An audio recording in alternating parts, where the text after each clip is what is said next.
Navneet, are we good to go? Ma'am will give you a verbal cue. Just wait. All right.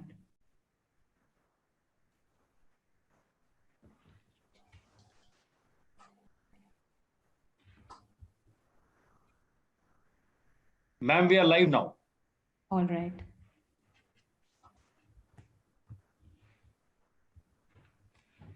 Good evening, everyone.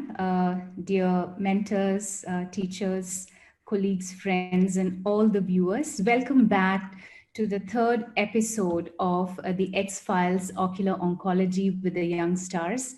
It has been a pleasure so far in the past two episodes, and the response was overwhelming. I take this opportunity to thank our special guest today, Dr. Jerry Shields, and all the panelists. We have renowned ocular pathologist, Dr. Tatiana Millman, Dr. Geeta Kivemuganti. Hearty welcome to both of you. And renowned ocular oncologists from different parts of the world. Welcome to Dr. Carol Shields, Dr. Hakan Demirci, Dr. Gangadhar Sundar, Dr. Lakshmi Mahesh, Dr. Santosh Unawar, and Dr. Sabri Desai for joining us. And I'm looking forward to a brilliant talk by all our youngsters, brilliant speakers today. And another announcement and something very special about this episode is that we will be having an Oncopedia quiz. The quiz will be spaced in between the talks. After every talk, we will be having 3 questions. And at the end of the last talk, we will be having the bumper question. So the 9 questions will be carrying 10 marks each, and the bumper question will be carrying 20 marks. So this is how we are going to go ahead. And without taking any much more time, I request Mr. Navneet to please play the video, the introductory video for all the viewers, the panelists, and the speakers. Once again, welcome to all of you to the third episode of the X-Files Ocular Oncology. Thank you, ma'am.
Please continue.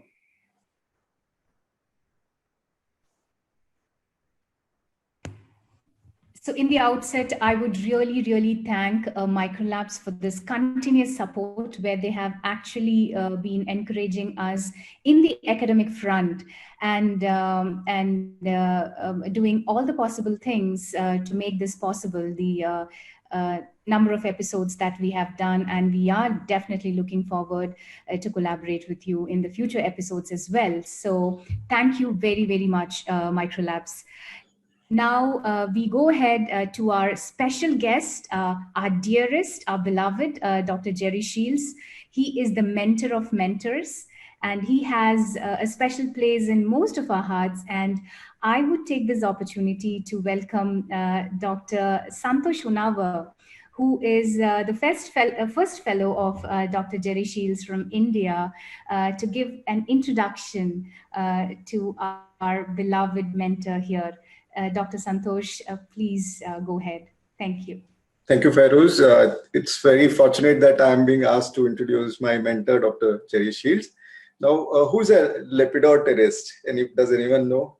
I think I gave it up because I showed the second slide as well. But does anyone know who is a lepidopterist?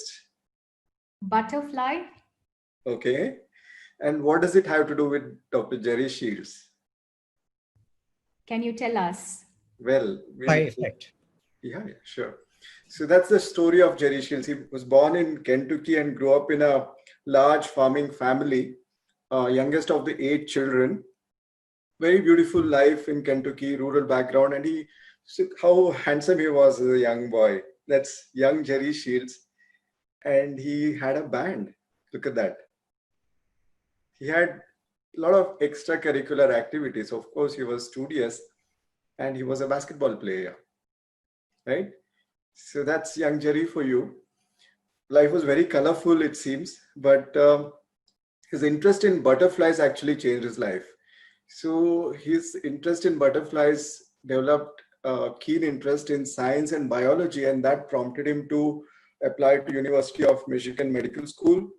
Then he was a war veteran. He was in Vietnam for a couple of years, came back to Wills. There he decided, when he was in Vietnam, he decided to do residency in ophthalmology, and he impressed his interviewers at Wills and got into Wills, and he's still there at Wills. So that's a very, I think, long innings at Wills.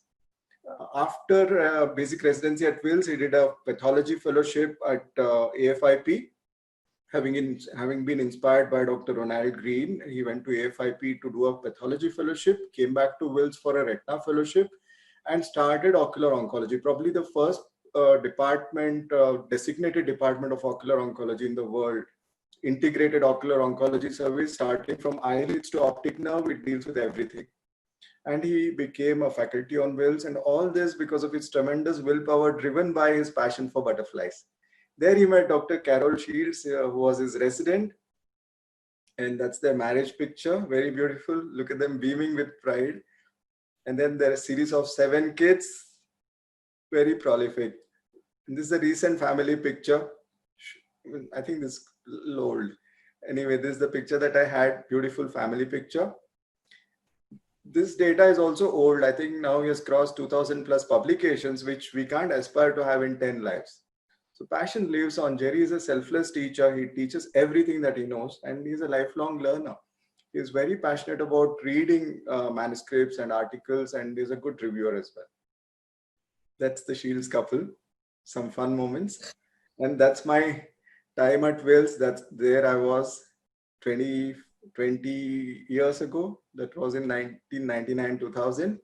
And that's about 10 years ago when Jerry came to Hyderabad to give a master class. And these are some of the fellows, and a couple of them are on the panel today, one of which is Fairuz here, and that is Sauri Desai, who is also on the panel today. And this was a pleasure to have Jerry and Carol on the cover of IGO as living legends.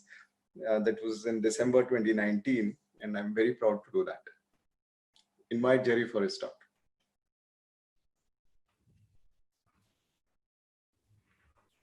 Thank you, Dr. Santosh.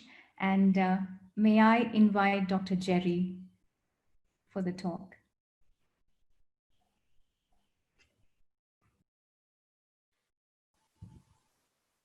Can you see the screen?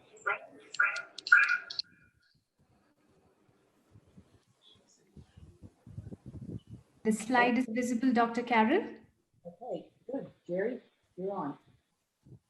I'd like to present a case that Carol will want to comment on because it came through her service. I'm going to present a case of a red cheek. I have no financial interests or relationships to disclose.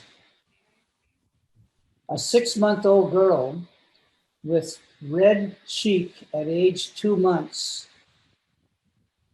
What is your diagnosis so far? Well, one is capillary hemangioma of infancy. 2, treatment was done with topical propranolol gel elsewhere, and for 5 months. Next. Is anything wrong in this photograph? Yellow reflex. Yes. Okay. There's a right exotropia and a funny light reflex in the pupil. Next. Questions. Can capillary hemangioma occur within the eye? Does anybody know? Yes. Second, can capillary hemangioma produce vitreous hemorrhage? And it's rather rare, but does occur. Next. Okay, let's dilate the pupil and check the fundus. And lo and behold, in the right eye, there's a large white tumor, just temporal to the disc. And in the left eye, a similar lesion, group B in the left eye. Next. The treatment choices in this case are what?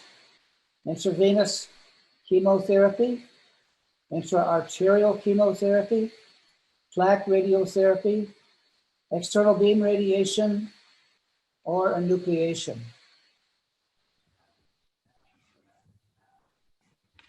Intravenous chemotherapy was considered and treatment of choice for the bilateral retinoblastomas that I just showed you. Next.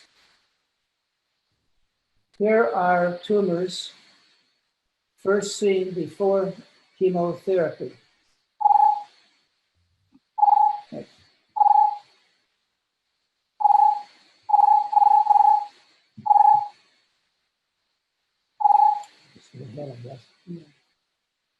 We're not getting the full thing here.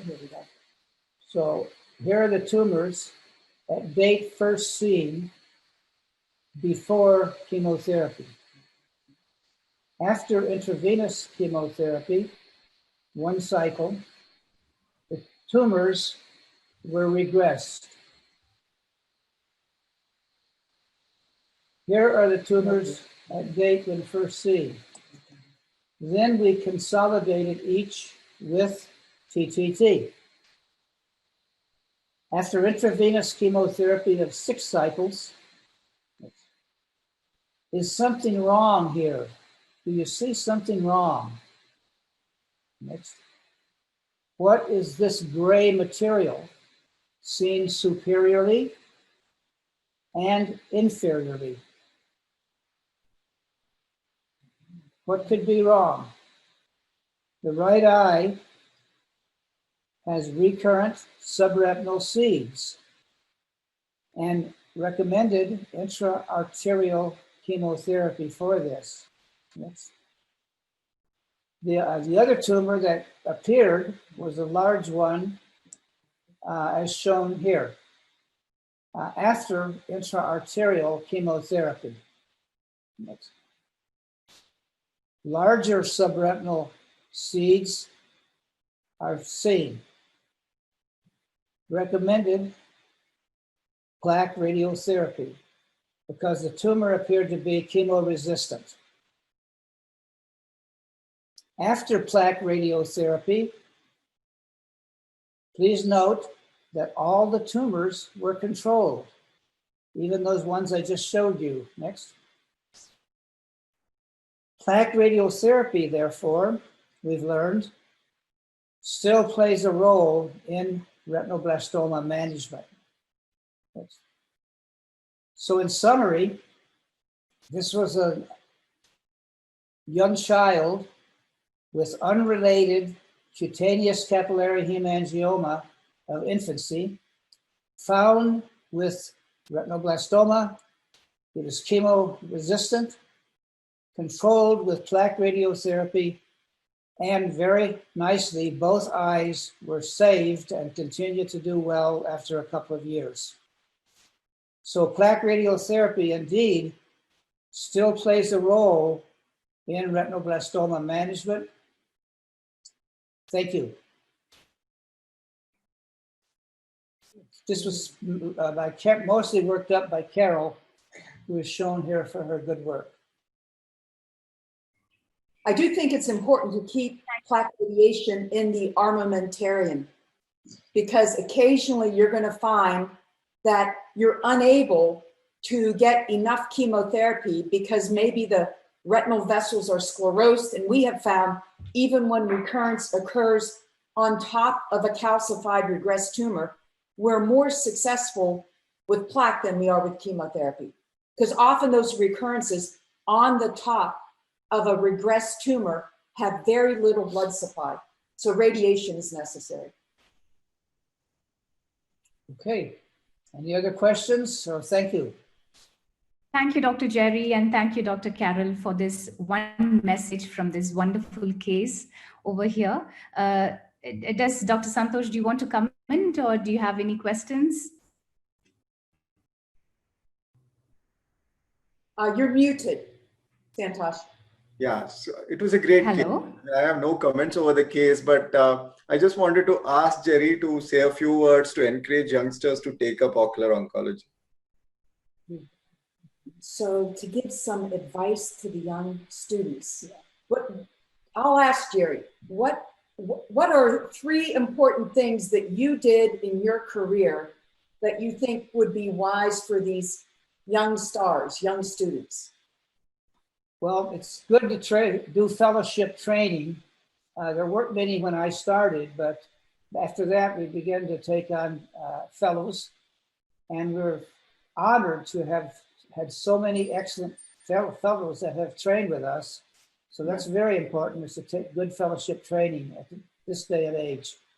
I think another would be, what's the importance of learning every day? Well, it's very important, and we always see our patients as a group when we can, and try as much as possible to teach at meetings locally and internationally. And it's important to keep all of this in mind in your training, especially with young people coming through. Good. And thank you, Dr. Santosh, for the wonderful introduction for Jerry, the lepidopterist. I think that is what drove him into ocular oncology, because he really loved studying little details and classifying butterflies that led to classifying ocular tumors. Absolutely. Right. Thank you. Thank you so much, Dr. Jerry. And thanks for all the wonderful teaching. And one precious thing that I have learned from Dr. Jerry, apart from ocular oncology, is his patient care skills, which I try as much as possible when I sit with my patient. And it has been a precious, precious learning for me, spending those time with you, Dr. Jerry. Thank you very much. Thank you. We're very pleased to have had you training with us, and it's been a great relationship, and we'll continue to do so. Thank you, Dr. Jerry. All right. So we go on to the next young stars now, and we have the first speaker, the first opening batsman for the day. We have Dr. Zainab, and I'm going to introduce her. And We have Dr. Zainab Baz, who is a research fellow at Ocular Oncology Services at Wills. And she's going to take us through a very interesting case. And she calls it, the bulb, a glowing bulb in the sky. Over to you, Dr. Zainab. Hi, good morning and good evening. Can you see my desktop now, Dr. Feroz? Yes, perfectly well. Dear professors and colleagues, today I will be presenting a case, an interesting case in a child. My presentation title is Glowing Bulbs in a Sky of Darkness. So we had a 5-year-old Caucasian boy who failed his vision test at school and was referred for us for further evaluation and treatment. And his best corrected visual acuity was hand motions on the right eye and 20/20 on the left eye. His intraocular pressure measurements were within the normal range. On examination, the left eye was quiet, and on the right eye, there was xanthochorea. Fundoscopically, the left eye was normal, and on the right eye, there was exudation and CME in the macular region. There was multiple telangiectatic vessels, and there was exudative retinal detachment that was in the superior and the nasal side of the retina. His past medical history, including the birth and pregnancy history, was essentially negative. His past ocular history was normal. He had a family history of mother having lung and esophageal carcinoma, and he was using multivitamins. And this is the date first seen photos of the right and the left eye. As you can see, the left eye is completely normal, and on the right eye, the attention is drawn to the macular area, where we can see extensive exudation and CME. And on the corresponding fundus fluorescein angiographic images, we can see the staining in the macular area showing us the leakage. And this is we are continuing with the right eye, the affected eye. This is the superior part of the retina. The red arrows are showing us the borders of the exudative retinal detachment.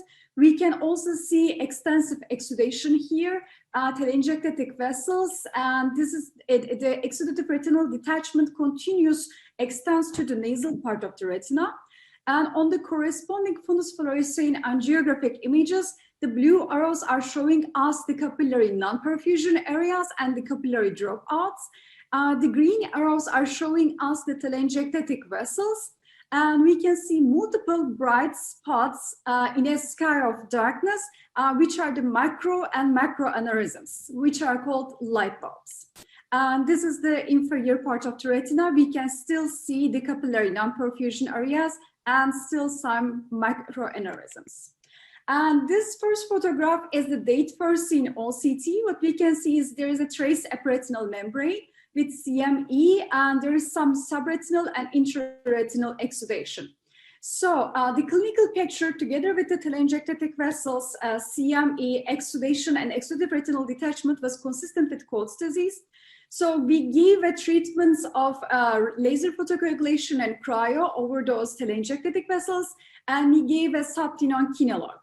And at 2 months of follow-up, the CME decreased, the visual acuity is increased, and we did another laser photocoagulation to the residual vessels. At the 5th month of follow-up, the CME continued to decrease, the visual acuity is increased, and we gave another subtenon Kinelog, and we did the last PRP session. And at the 1 year, 2 year, and 3 years of follow-up, the patient needed no additional treatments. And at the date last seen, visual acuity is increased to 20 to 50. This is the date last seen photos of the fundus fluorescein images. We are looking at the macular region. The exudation is nearly completely resolved. We can see very residual exudation maybe here. And this is the superior part of the retina. Retina is now flat. There is no retinal detachment, and we can see the cryo scar here, and the laser spots are in place. And this is the inferior part of the retina. There are laser spots there, and there is no retinal detachments residual remaining. So what is Coats disease? Coats disease is an idiopathic, almost always unilateral retinal vascular disorder characterized by retinal telangiectasia, micro and macro aneurysms, which are called light bulbs, intra and subretinal exudation. Presenting features include most of the time vision loss, and in preverbal kids, it can present itself with strabismus and leukocoria. The median age is 5 to 6 years, but it can be seen as early as 1 month of babies, and it can be seen as late as 61 years of age, adult onset Coats disease as well. Some authors say that there are possible systemic associations exist with Turner syndrome and some muscular dystrophies, where we see bilateral Coats-like disease. Differential diagnosis is very important, and I'm going to start from the bottom one. Norrie disease is a X-linked genetic disorder, and there is a mutation in the NDP gene. Persistent hyperplastic primary vitreous, we see a retrolental fibrotic mass that's causing a tractional retinal detachment.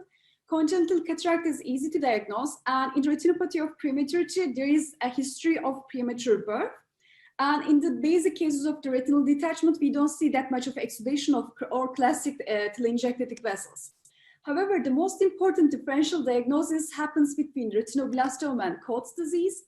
And Coats disease happens to be in older patients, whereas in retinoblastoma, we see more in the younger patients. Coats disease is always unilateral. However, retinoblastoma can be bilateral.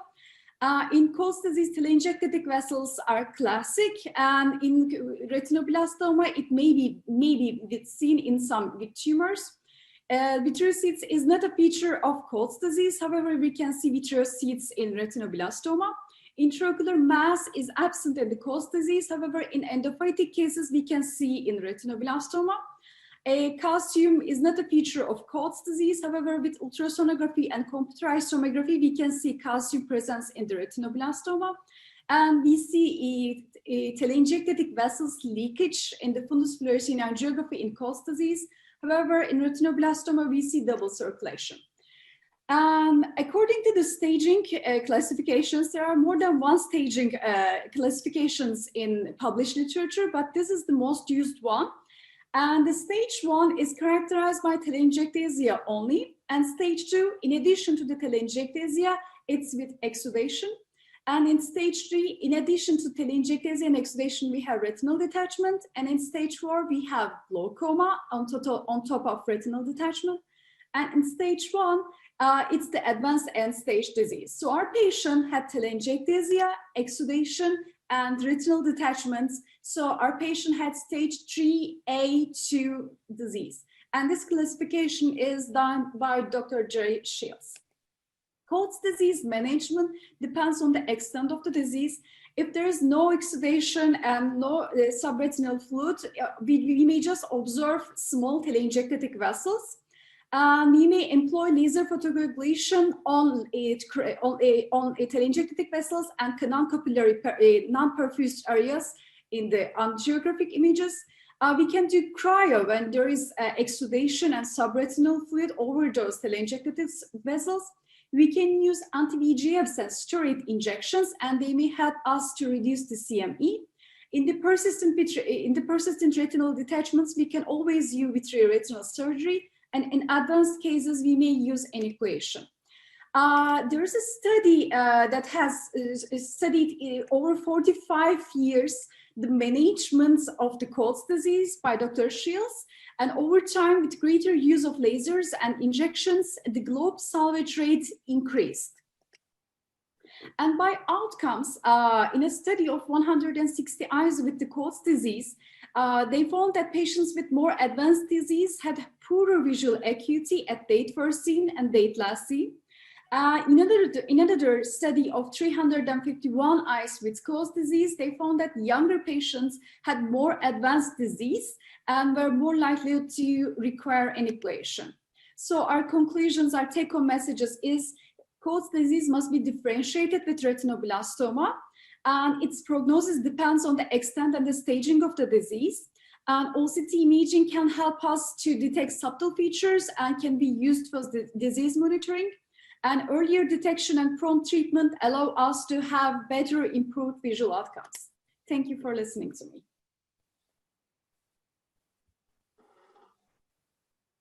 Thank you very much, Dr. Zainab, for taking us through an excellent case which was managed very well. We all know that Coats disease is a retinal telangiectatic condition, but if not treated properly, can even lead to blindness. And of course, it's a great mimicker of retinoblastoma.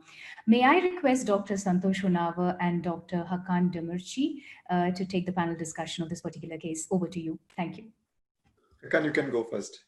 Thank you very much, Santosh. Zainab, you did a great job. I mean, this was a great overview, great case. Like, couple things, I guess, from my point, I still sometimes have difficulty is how to differentiate the retinoblastoma from the advanced Coats disease is, I think, still an important point. And then you really, that table summarized everything really well, actually. Thank you, Dr. Akam. That was really good. I think that we learned all these tiny details from Jerry and Carol about that, how to differentiate the retinoblastoma from the Coats disease. When they are here, I think I cannot tell all those small tricks or the tips that I learned over the years from them. And it helped me a lot. But I just want to say a couple things. And if Jerry or Carol, if I make any mistake, they can just correct me right now. That like I learned that the first look at the color of the retinal detachment, basically, how it looks. If it is looking more yellowish or if it is looking more kind of a whitish, that's one of the tricks that I still look at it. I still use it in my differential. The second, I look at the blood vessels. That Carol always used to tell us that look at the blood vessels. If they are over the tumor or if they are dipping inside the tumor. If they are diving inside the tumor, she used to say that's retinoblastoma.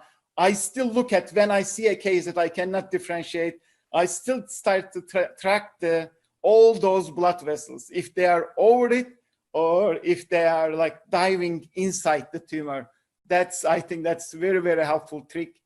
And the other thing is sometimes like there are some cases, you look at all these tricks, you really cannot make the differentiation. You ask for an MRI. I find the MRI sometimes helpful. It gives some ideas, but sometimes it comes to maybe repeat the CAT scan just to be sure that the calcification is really over there, or if it is not over there, maybe in very rare cases, is the CT is also, I find this personally helpful. And I'm using right now for treatment a little bit more anti-VEGF therapy, especially the Avastin I'm using a little bit more commonly in these days. It looks like it is really helping more to that's my feeling, but I mean, you guys have much more cases than us. So I think I would love to hear the Santosh ideas or Carol's or Jerry's ideas about this. I think we pretty much do the same. There is hardly any difference between what we do in terms of Coats disease. So laser all the areas of telangiectasia, and then either anti-VEGF is a very good option, I believe, because most of the retina specialists use that for Coats disease. And especially if there is no macular exudation, then visual prognosis is good. So early on in the course of management, if you bring in anti-VEGF or intravitreal steroids, that probably would help regain vision, if the child is not already amblyopic. I'd like to even add on to what you're all saying. In those eyes that have the really advanced disease where there's total retinal detachment, nowadays we are draining the subretinal fluid externally and then closing up the sclera. We don't do a vitrectomy, we just drain it externally and then close the sclera and then go in and do either laser photocoagulation wall to wall over all the telangiectasias or cryotherapy. And we've been able to save some eyes that we would have said 10, 20 years ago, don't do anything. So some of these really advanced eyes with total retinal detachment are now being saved with, drainage and laser. And I agree with all the pearls that Dr. Demirci gave. For me, I think the most important pearl is there a solid tumor or is there not? So look at your ultrasound, look at your MRI, and look at the fundus. If it's a solid tumor, it's likely retinoblastoma. You can't always count on the CT because Coats disease, when it's really advanced, can develop dystrophic calcification of the RPE. So sometimes that will lean you one way. But the dystrophic calcification is usually at the level of the RP. Sometimes it is in the retina. So you can't rely on that 100%. And I really, really hang on to the vessels, as Dr. Demirci said, really looking at those vessels. The vessels of Coates disease are thin, then wide, then thin, then wide, then thin. They're very ectatic, whereas the vessels of retinoblastoma are uniform as they go out into the tumor. So there are a number of tips that you can use to differentiate. Dr. Carol, I have a question for the panelist and Dr. Carol. So we always relate xanthochorea to Coates disease, but sometimes, rarely, when we do have necrosis of a large retinoblastoma, even that fundus can appear xanthochoric than leukochorea, right? Yes, and we always teach that you won't get exudation with retinoblastoma, but that's not entirely true. Exactly. Often when you have a total retinal detachment and you do treatment, you can get exudative response. I've seen it after chemotherapy for retinoblastoma. As the detachment settles, you get an exudative response. But I just want the viewers to know it is rare to see fresh retinoblastoma with exudation. That's Coates disease until proven otherwise. All right. So those are great tips on Coates disease, which is a very common pseudo RB that we come across, which creates lots of confusion. So we go on to the next case of the day, and may I request our speaker, the second young star of the day. We have Dr. Alka Sonkeshri. And I also welcome Dr. Mihir Mishra for his continuous contribution to the X-Files of Ocular Oncology. Welcome. So we have Dr. Alka, who is a resident in her final year at MGMI Institute, Raipur. And she's going to take us through a very, very interesting case. And I'm going to keep it a suspense and let Alka take over. Over to you, dear.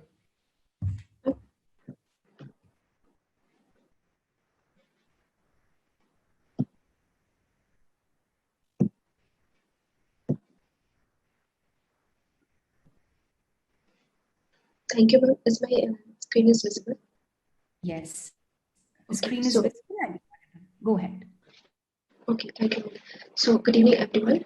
Today, I'll be discussing a case of 55-year-old male initially presented with cornea and anterior segment with the 1-month history of pain and redness in the right eye with diminution of vision since 15 days.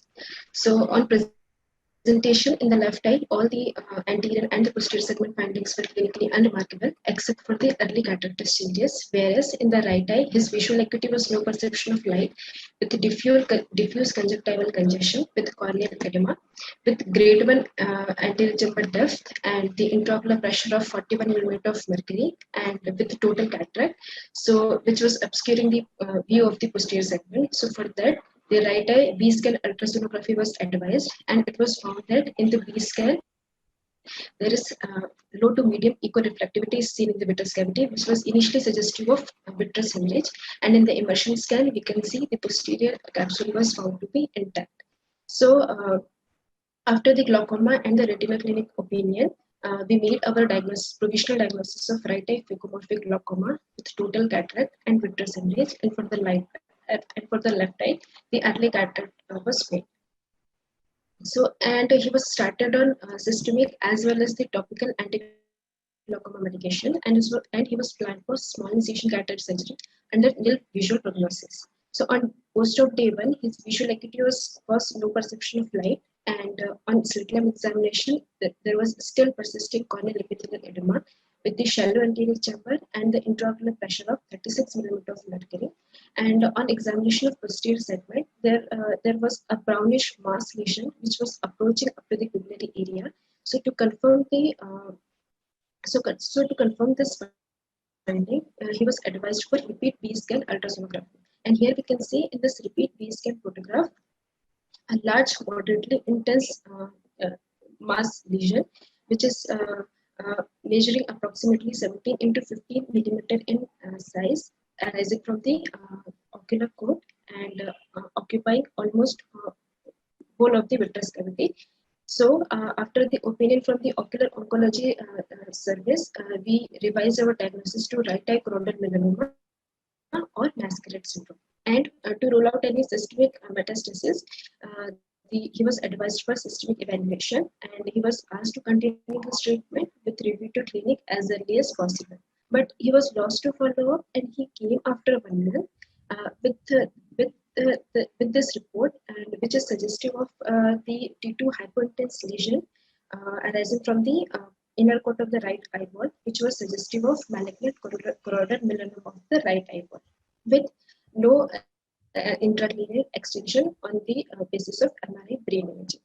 And on the systemic evaluation, there was no evidence of any distant metastasis noted. So we made our final diagnosis of right eye choroidal melanoma with right eye aphakia status post cataract surgery with left eye early cataract.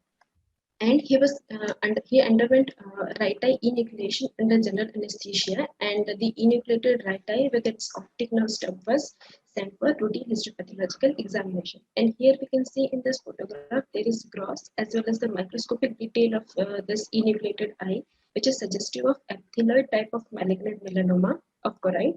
And so to conclude, I would like to say that the choroidal melanoma is having a wide spectrum of presentation, and it depends upon the staging of its intraocular tumor progression.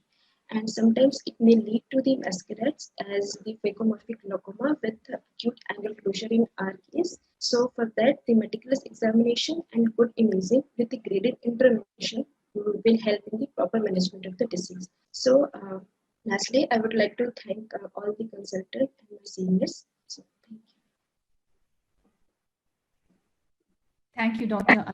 It was a wonderful presentation, and it is an eye-opener, to find choroidal melanoma after a cataract surgery. So I would request Dr. Carol Shields and Dr. Tatiana Millman to take the discussion of this particular case. So the first question that I would like to ask Dr. Carol is, how often do you see a choroidal melanoma causing cataract and masquerading as vitreous hemorrhage? Over to you, Dr. Carol. Yes. So let me just move because is there any chance I could have my video started by the host? Okay. Just a second, Dr. Carol. Navneet? Yeah, it's allowed, ma'am. Anybody can share. Okay. Yeah. It says unable to start video because the host has stopped it. Just a minute. Let me check once again. Let me check here. Yeah.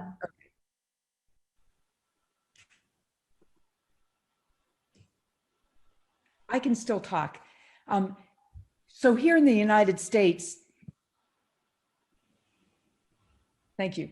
Yeah. So here in the United States, about 97% of uveal melanoma is seen in Caucasians and only 3% in non-Caucasians. We did a study that we published in British Journal of Ophthalmology a number of years ago, where we looked at 8,000 patients with uveal melanoma. Only 3% were in non-Caucasians, and the outcome, the risk for metastasis and death, was no different in non-Caucasians compared to Caucasians. To address Farouz's question of presentation with, opaque media, I would estimate maybe 3-4% of the patients with uveal melanoma that we see come in with opaque media, whether it is dense cataract or vitreous hemorrhage, and you really can't see the fundus. But Dr. Tatiana might say there are occasions where we think something is a melanoma and we enucleate the eye and it proves to be something else. Like recently, we had a patient in with a large mass in the eye, no view, dense hemorrhage, and we enucleated the eye thinking it was a melanoma, and it actually proved to be a giant vasoproliferative tumor. So you got to keep all of these things in mind. And I always tell patients when we're going to enucleation that we think we know what the diagnosis is, but there are other masqueraders that can masquerade as melanoma. In your case, it proved to be a melanoma. And given the size of the tumor in your case, this patient's at fairly high risk for metastatic disease. The initial ultrasound B scan that showed vitreous hemorrhage possibly was a misinterpretation, or possibly because of it was a necrotic tumor, so that sonological characteristics were altered, right? Mihir? Dr. Mihir?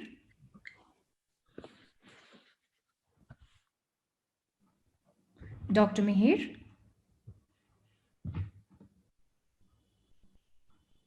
That's all right. I think we can move. Yeah, or I mean, Dr. Carol can answer that. Ultrasonography, we have very classical features of a choroidal melanoma, be it a smaller one or a larger lesion. So, is it possible to, kind of, diagnostic error in, calling a melanoma a vitreous hemorrhage? Is it So the common? first thing we do when we do an ultrasound for a patient with an intraocular tumor is we, the doctor, we do our own ultrasounds because we're looking at configuration of the mass and number two, intrinsic vasculature.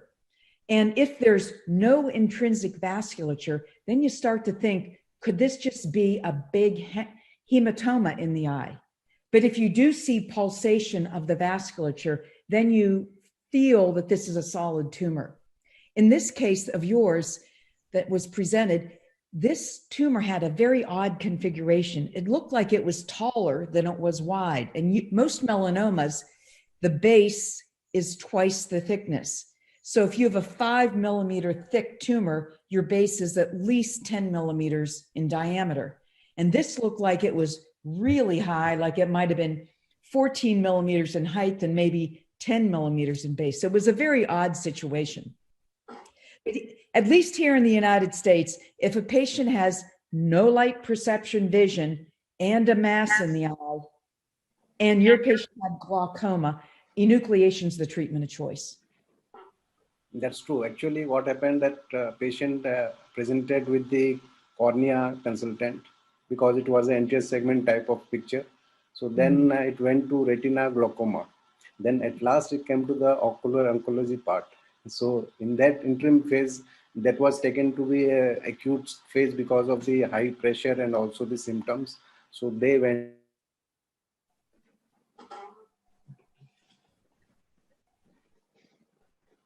And moreover, I think the B scan also, that was slightly biased about like vitreous hemorrhage masquerade. So they went on for the anterior segment treatment, and further to it, when the media was clear and again it was revisited, then it came out to be like a melanoma. I mean, the whole case here is unusual. Yes. A, melanoma in an Asian Indian is quite unusual. And B, melanoma with secondary glaucoma, very unusual. A big series that we did a long time ago looking at secondary glaucoma with intraocular tumors, choroidal melanoma only showed secondary glaucoma in 1 or 2% of cases. Yes. That's not the usual way that they present. There are very few cases which has phacomorphic glaucoma along with melanoma, uveal melanoma. From pathologist standpoint, if I may chime in, I cannot start my video, but I can say that. Navneet, can you please help with the video of yeah, doctor, yeah. Thank you. Most of the cases of unsuspected uveal melanoma that we've had did come from patients with vitreous hemorrhage. So we would get vitrectomy specimens with hemorrhage and necrotic melanoma cells. So I think that's a very dangerous situation where uveal melanoma may potentially hemorrhage, become necrotic, may hemorrhage, and may masquerade as vitreous hemorrhage. Yes. And Tatiana, if I could make a point, you have seen a few cases with Dr. Ralph Eagle of unsuspected uveal melanoma from elsewhere that were eviscerated. So do you have a comment on evisceration in an eye where you can't see the fundus? Yeah, I think Ralph has very strong feelings about it because he's really the one who gathered very carefully those cases and meticulously put together those series.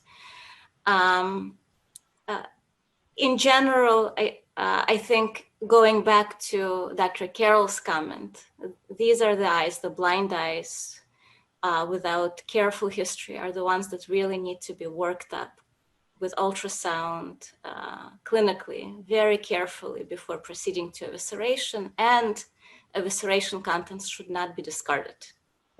I think that's a very important point because they can harbor intraocular neoplasms, both benign and malignant, and primary and metastatic.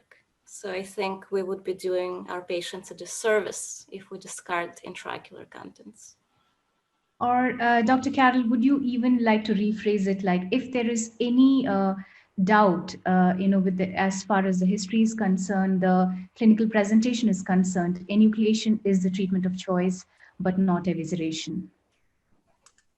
Yes, I'd go so far as to say maybe add an MRI into that. If you have no view of the fundus and the patient's NLP, get an MRI just to be sure you don't just have a retinal detachment with vitreous hemorrhage. But I would never, if you can't see the fundus, I would never do evisceration. I would do enucleation if you're going to remove the eye. Right. PET scan actually helps. PET scan, if there is an uptake, then you're dealing with a malignant tumor or severe inflammation, infectious inflammation. If it's PET is negative, then you're back to the square one again. PET can be negative in necrotic tumors. All right. So I have basically two questions now, because we have an intraocular intervention before detecting that it is a melanoma. So one thing is there is some breach in the intraocular part. So chances of dissemination of the tumor within that interim period, because patient was lost to follow after the cataract surgery for 1 month. So in between. And second thing is that if at all we have done intraocular surgery and found that there is an intraocular tumor, so choroidal melanoma, what further we can go for the treatment? Is it radiotherapy we can do for that, or we can go for a some other extra therapy? Of course, patient is in close follow-up and also in observation, seeing for the metastasis part of it. I mean, in a case like that, at the time of enucleation, we would take 4 orbital biopsies if a patient's had previous surgery. I know that doesn't sample the entire orbit, but it at least gives you an idea if something shed. And if you only did cataract surgery and the tumor was posteriorly, odds are you didn't shed any cells. Yes. In addition to that, we would get MRI scan every 6 months for probably 4 to 5 years just to be sure there's nothing in the orbit. This patient's at greater risk to get liver metastasis than they are to get orbital recurrence. Because histopathology showed it's a epithelioid type of variant. Because of the size of the tumor. Worse prognosis. Right. And if you've done a cataract surgery with a clear corneal incision without breaching the conjunctiva or doing peritomy, then the chances are that you haven't spread any tumor cells in the into the orbit. Yeah. All right. And excellent. Any more comments from Dr. Hakan or Dr. Gangadhar Sundar? I mean, I see, I get this sometimes, like these patients from the outside physicians, like two reasons. The ones, this kind of cases, if a person doesn't do a good ultrasound or any other imaging, like MRI, and sometimes they directly go to the tubing, basically, for glaucoma surgery. They put one of those glaucoma valves. And then after a while, the patient doesn't respond to the wall, the glaucoma, the pressure is not under control, and then it ends up with the enucleation. And then that question comes all the time, like, shall we do the prophylactic radiation or shall we just watch it, basically? That's one of the biggest questions I'm getting it. Like, I don't do it personally, and I just watch it. And then Carol really summarized that one. And second thing, I guess, I always tell the people, and that's what I learned from Carol and Gerald, is that if you see a one-sided of a cataract, if you see unilateral glaucoma, always like a question, why this is unilateral glaucoma, why this is unilateral cataract? Like, can it be? Yes, it could be, definitely, that those are much more common causes than the tumors.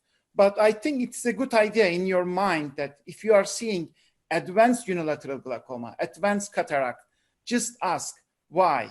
And if you are really sure about the cause that this is glaucoma and cataract, yes, you are right. But if you are not sure about the cause, and if you cannot explain, then little bit more investigation, maybe the ultrasound, or maybe a CAT scan, or maybe an MRI, could be whichever is available, is a kind of a good step. Then you can sleep much better, I think, later on.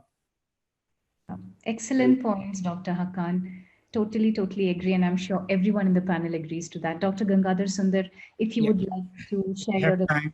Just a quick comment and a question. We published a very small series of cases, not 8,000, not even 80 cases, a fragment of that. But in this part of the world, a lot of these eyes end up being treated with all forms of glaucoma procedure, vitrectomy, and they have presented with blind, painful, glaucomatous eyes. And so the late presentation, because they've been visiting from physician to physician wanting a diagnosis, various interventions done, including TCPs, because they could not see the view of the fundus. This rubeosis in the fundus, labeled as rubeotic glaucoma, is not uncommon. The question I have is, given the variation, the biology of melanomas, does it really make a difference? I know enucleation should be the way to go, but does it really alter the prognosis from the experts? Because we don't know the biology of every melanoma. Now we know, we have options to know. If you want to know, we can know the biology of melanoma. And if they have not done a procedure where tumor can seed outside the confines of the eye into the orbit, that's fine. Like a clear corneal incision for cataract surgery is fine. An external diode laser cyclophotocoagulation is fine. But if they put a tube, or if they're done a trabeculectomy, then the cat is out of the bag. Then you have seeded the orbit. That changes the prognosis. Yeah, and if the genetic profile of the melanoma is low grade, disomy, chromosome 3, 6, and 8, the chance for metastatic disease is pretty low. Whereas as melanoma gets bigger and bigger in an older and older patient, you start to see more and more genetic mutations, and that promotes a risk for metastatic disease. Hence, there is a reason for treatment of uveal melanoma. You want to catch it early before there's genetic mutations. But you bring a good point to this case. This is a big tumor, and did we really help this patient? Well, in this day and age, it's kind of a medical and legal situation. You have to get, you want to get the cancer out. You're not really sure it's going to prevent metastatic disease in this patient. Thank you very much. All right. Thank you so much. So we had two speakers with excellent case.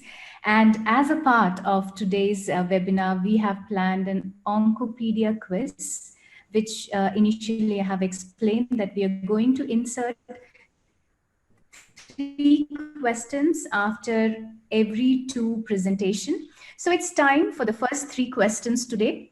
And I would request Mr. Navneet to show one slide PPT regarding the quiz rules. Right, ma'am. Yeah.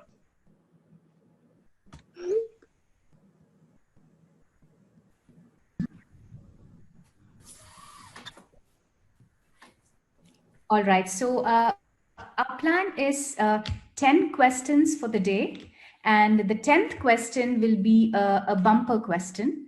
So this is what we would advise you to do. The questions will be displayed on the screen with 4 objective answers, and you have to pick the most appropriate one among the 4 choices.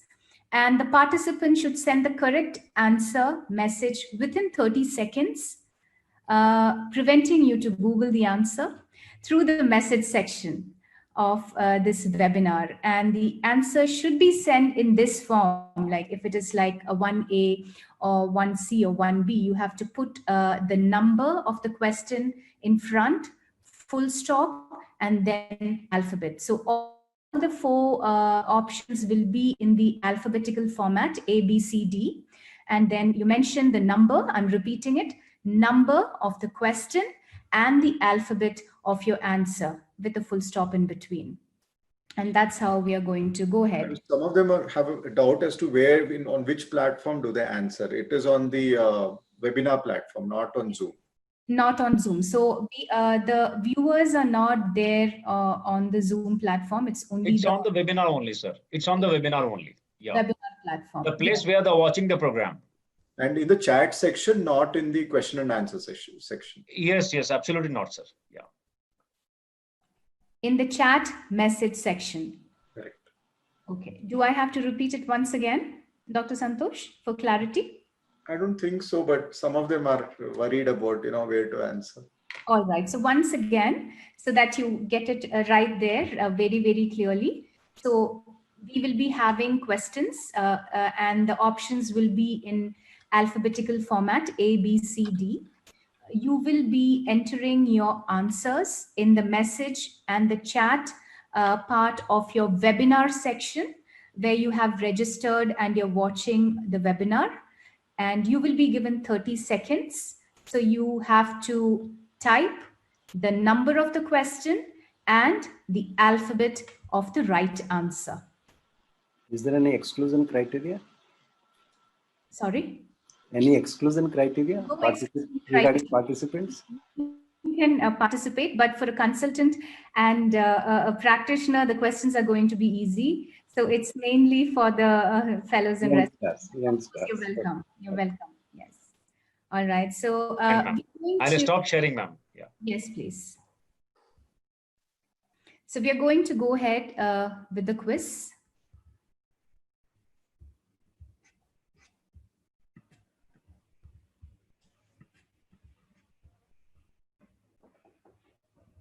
All right. So once again, welcome to Quiz Oncopedia 2020. So we will take this test within 10 rounds, and you have possibly and probably listened to all the episodes so far. So most of the questions are related to whatever we had discussed previously. And well, as every quiz goes, the quiz master is always right. And we have 9 questions, which is relatively simple, which carries 10 marks each.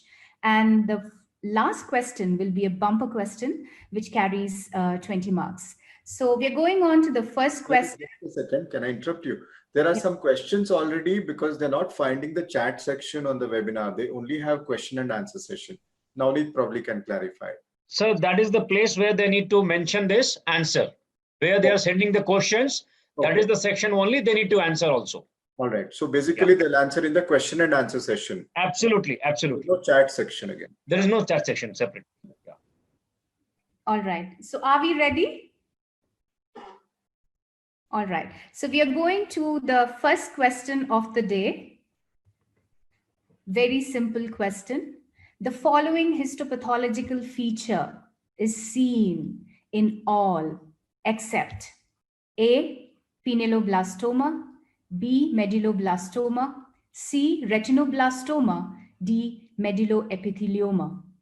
You have 30 seconds now. Navneet, timer on. Time started, yeah, ma'am.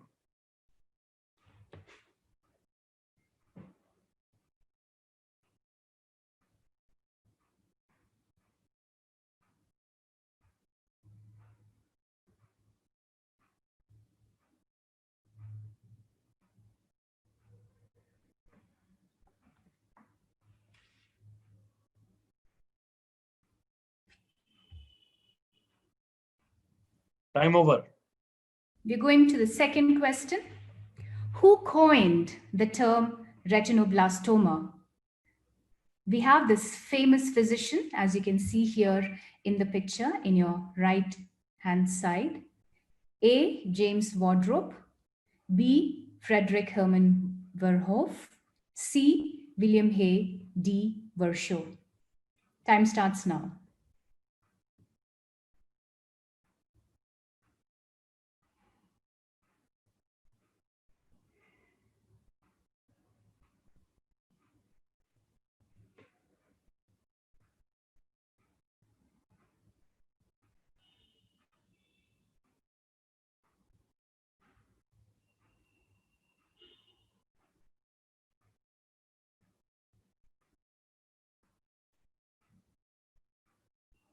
Time over. Third question. A 34-year-old lady with proptosis and loss of vision in the right eye. What is the most likely clinical diagnosis? There is a clinical picture here and corresponding magnetic resonance imaging of the orbit. A, orbit cysticercosis, B, optic nerve glioma, C, schwannoma, D, optic nerve sheath meningioma. Time starts now.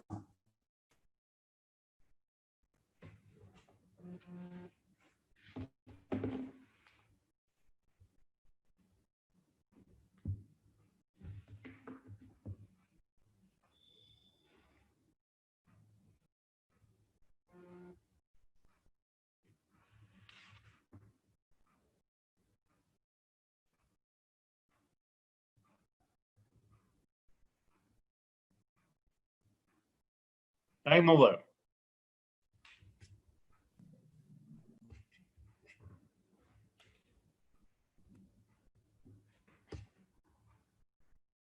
All right.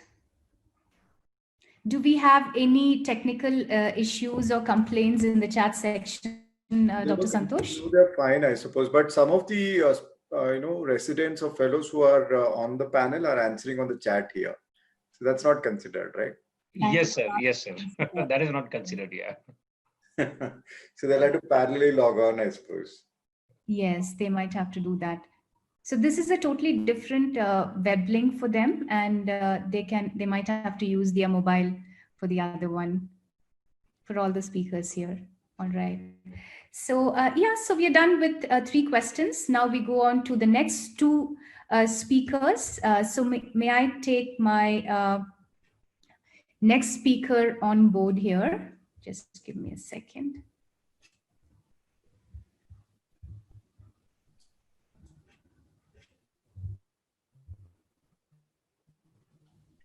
Just give me a second.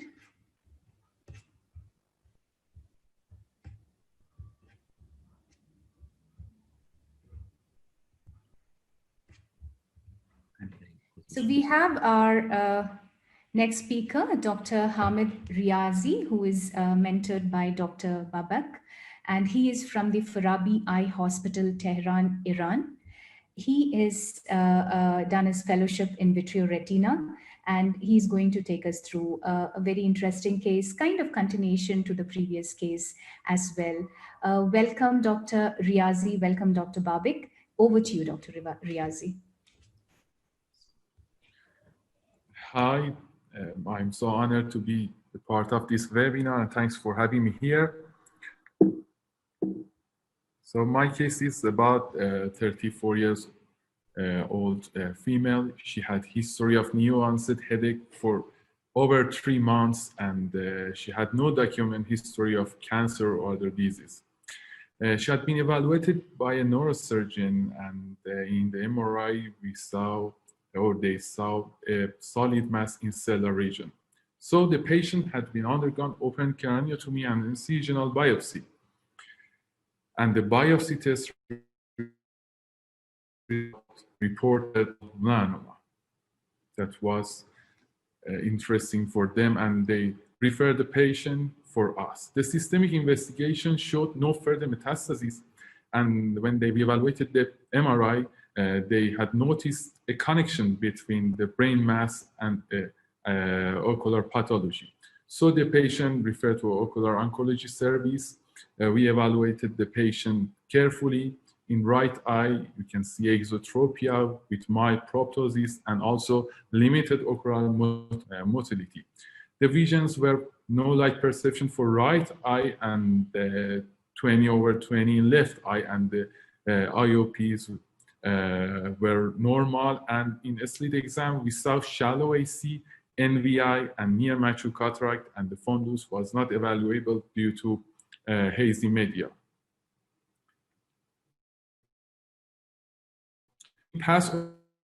She had history of 2 unsuccessful retinal surgeries 3 years before for treatment of presumed retinal egmatogen retinal detachment, and the right eye visual acuity before first retinal surgery had been detected count finger. And there was no evidence of intraocular mass registration in patients' document surgery file. So as you can see in these MRIs, you can see a solid mass in this MRI with moderate enhancement that filled the orbital area and invade the optic nerve. and you can see the relation between orbital and brain lesion.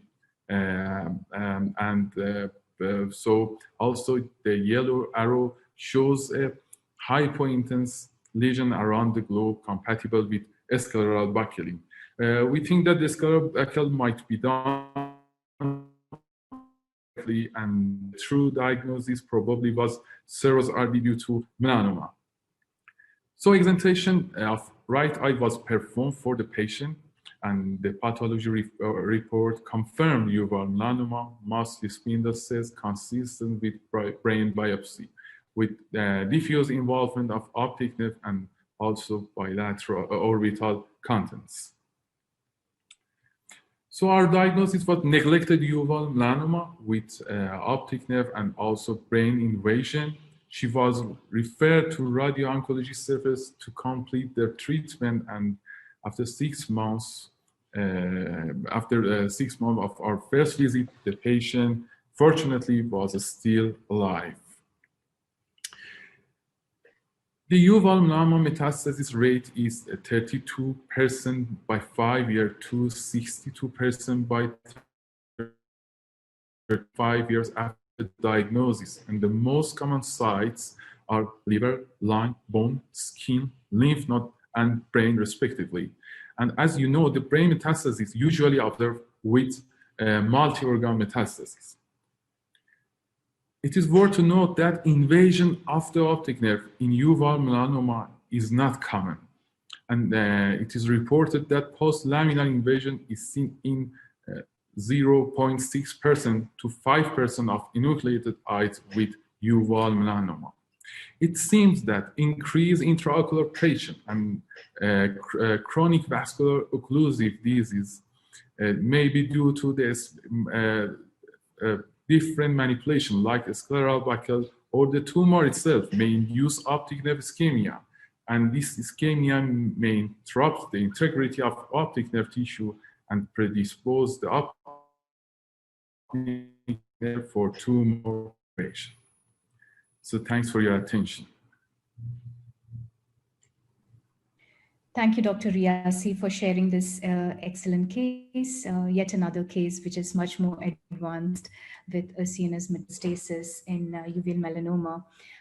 May I request Dr. Hakan and Dr. Geeta to take over this case, and probably as a continuation of the previous case, how bad a uveal melanoma can present if it goes unnoticed and undetected. Over to you, Dr. Hakan.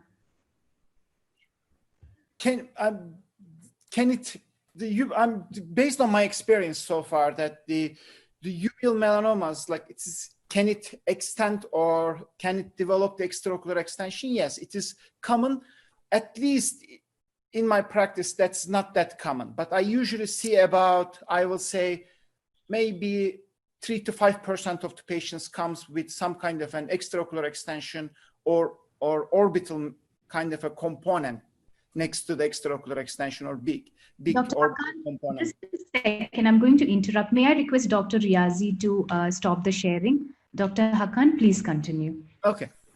So usually those cases is usually either they went to the glaucoma surgery or they went to multiple retinal detachment surgeries that have these patients in the history, those are the kind of, they have this kind of a previous history cases.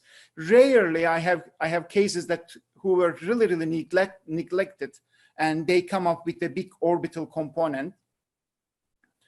That's based on my experience so far. But the other thing is, I guess, we don't see so much brain involvement like this way. This is very personal. This is the first time I'm seeing the case like this way. When I see a case like this way, these are the questions comes into my mind. The one is that, could this be some kind of a ocular dermal melanocytosis? Is there some kind of a component? Did you see any pigmentation over the sclera? Or did you see any heterochromia or anything like that? I look at the slides, I couldn't see any heterochromia. I couldn't see any scleral pigment, but one of those things comes to my mind, basically, first of all.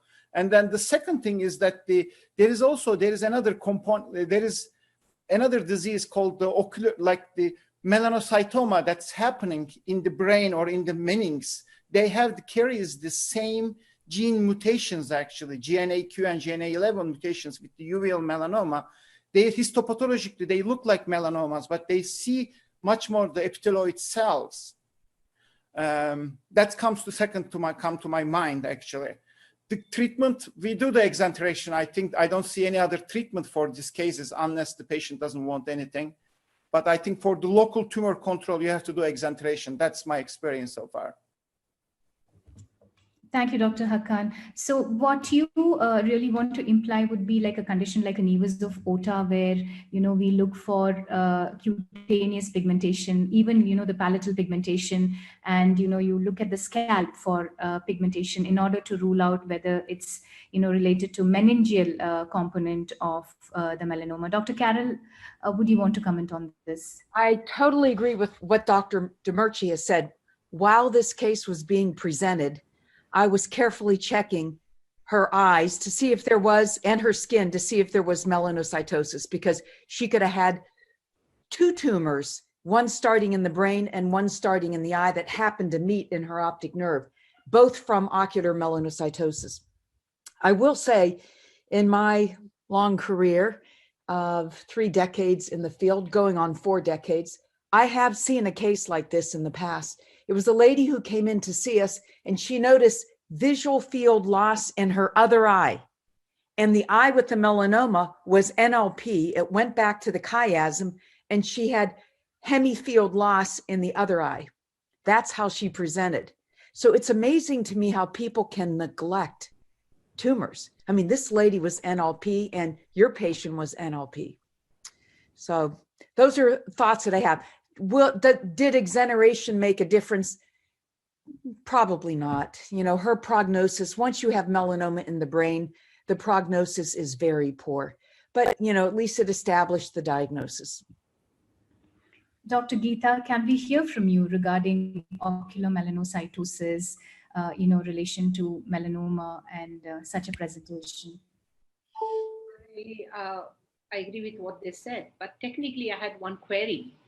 If there is a contiguous spread of a tumor, do you call it a metastasis? So this is, if it's a contiguous tumor where he has emphasized that it is continuous. So are there two, just like the debate was, whether there are two tumors synchronous which are merged, or is it a contiguous spread? So we think it's away from the primary is a metastasis by definition. So it's more, what led to contiguous spread in this case? There was one case, like Santosh would remember, there was a plaque and there was a perforation in that area and there was an extrascleral extension. So that's a direct spread. And in melanocytoma, like you were asking, I think Hakan Demirci mentioned it, there's so much of necrosis and so much of pressure that it tends to ooze out into the path of least resistance. It could be a trabecular meshwork, it could be a perforation. So that's another way. But here, the viable cells are there. And as a pathologist, we would definitely like to go for a bleach section. In case there is any doubt of a melanocytoma, bleach section gives the morphology better. And these are the 3 points I just wanted to.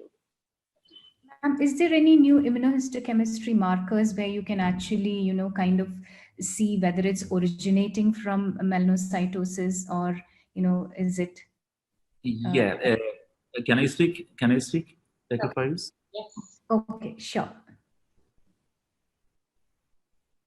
Yeah, or maybe Dr. Geeta can give the answer and then we can go to Dr. Babik. No, immunohistochemistry is not to the best of my knowledge for origin. Okay. All right. Yeah, Dr. Babik, do you want to go ahead? Thank you. And I want to say thank you again for our invitation to this nice webinar. And at first, I want to say my greeting to my mentors, Dr. Carol and Jerry Shields. I'm really happy to hear their voice here. Unfortunately, I'm not happy, and honestly, I'm not happy to present this case because, as Dr. Riazi said, you can see two mismanagement of the course of the patient treatment. At first by retinal surgeon and the other by, neurosurgery teams. But here I'm not agree with Dr. Hakan about the melanocytosis because we have two specimens of pathology. Both of them were spindle cell tumors, and the markers, S100 and HMB40 was positive for both. And there was not a severe, necrosis in the specimens. So definitely it was the same tumor coming from the optic nerve tract from the orbit to the chiasma. And as you know, about 20 to 30% of the uveal melanoma, even in the patient with symptomatic signs, were not detected by ophthalmology at first visits, and especially in patients with exudation and retinal detachment and vitreous hemorrhage.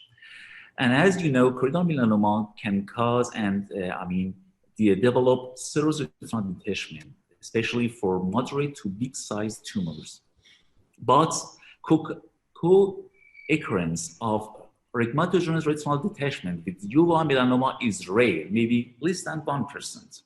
So in the conclusion in the take-home message for this case, we can say, please do ultrasound biomicroscopic for patient with retinal detachment.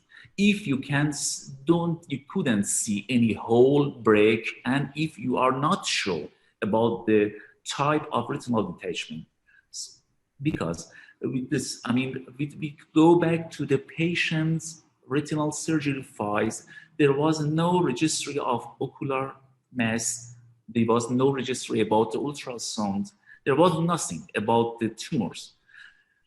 So the other things I should say about this patient, you can find few reports about the intracranial extension of uveal melanoma via the optic nerve. One of the best has been reported by Dr. Jerry Schill in 1987 with Dr. Carroll.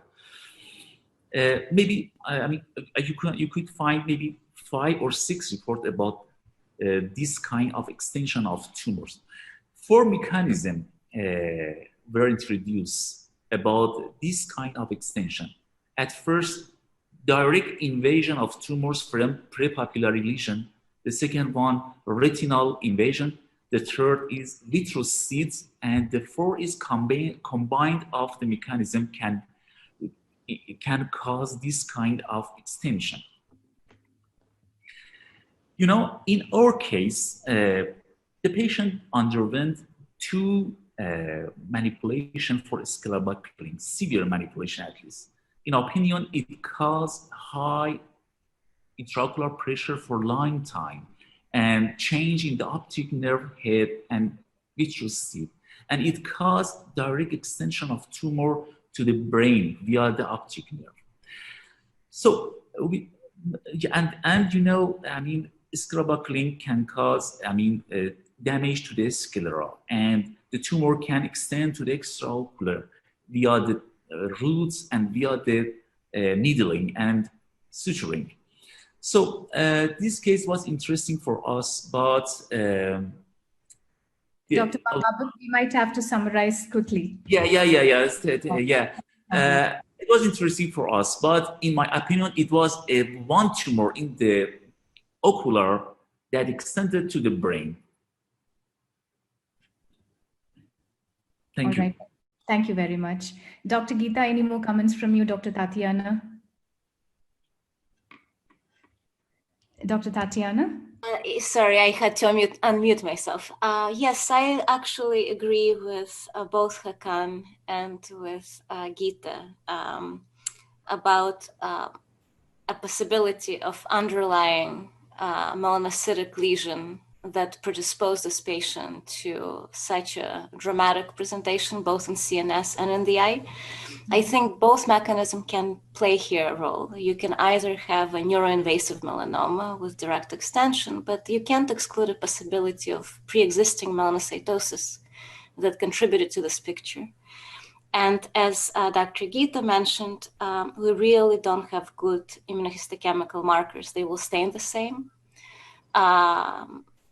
The only possible distinction is that you may see a low-grade lesion morphologically and from the standpoint of cycling with a higher grade lesion evolving from it. That would be a clue to diagnosis. And then from molecular standpoint, you can microdissect potentially higher grade focus and lower grade focus and see a pre-existing, maybe nevoid component of some sort and evolving melanoma.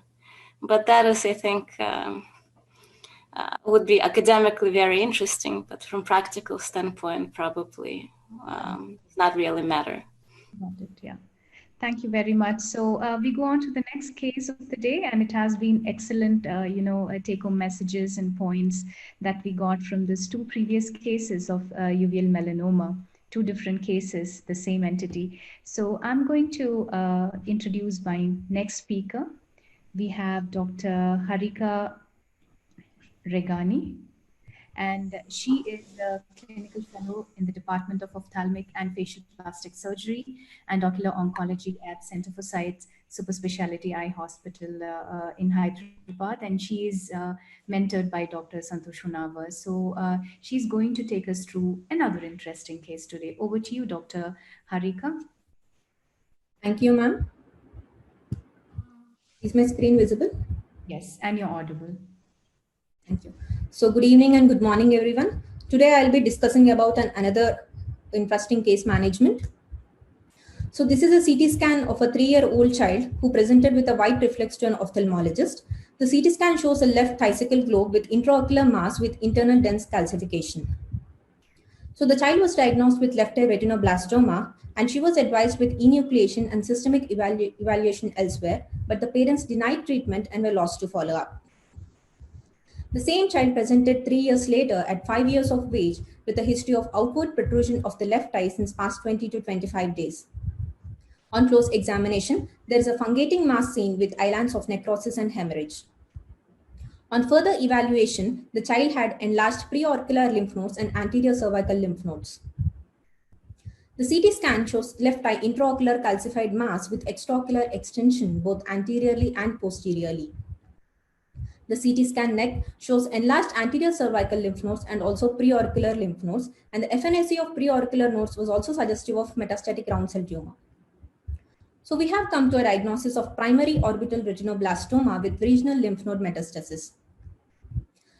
It is classified as stage 3B as per International Retinoblastoma Staging System, and according to AJCC TNM classification, it is T4B N1 M0HX.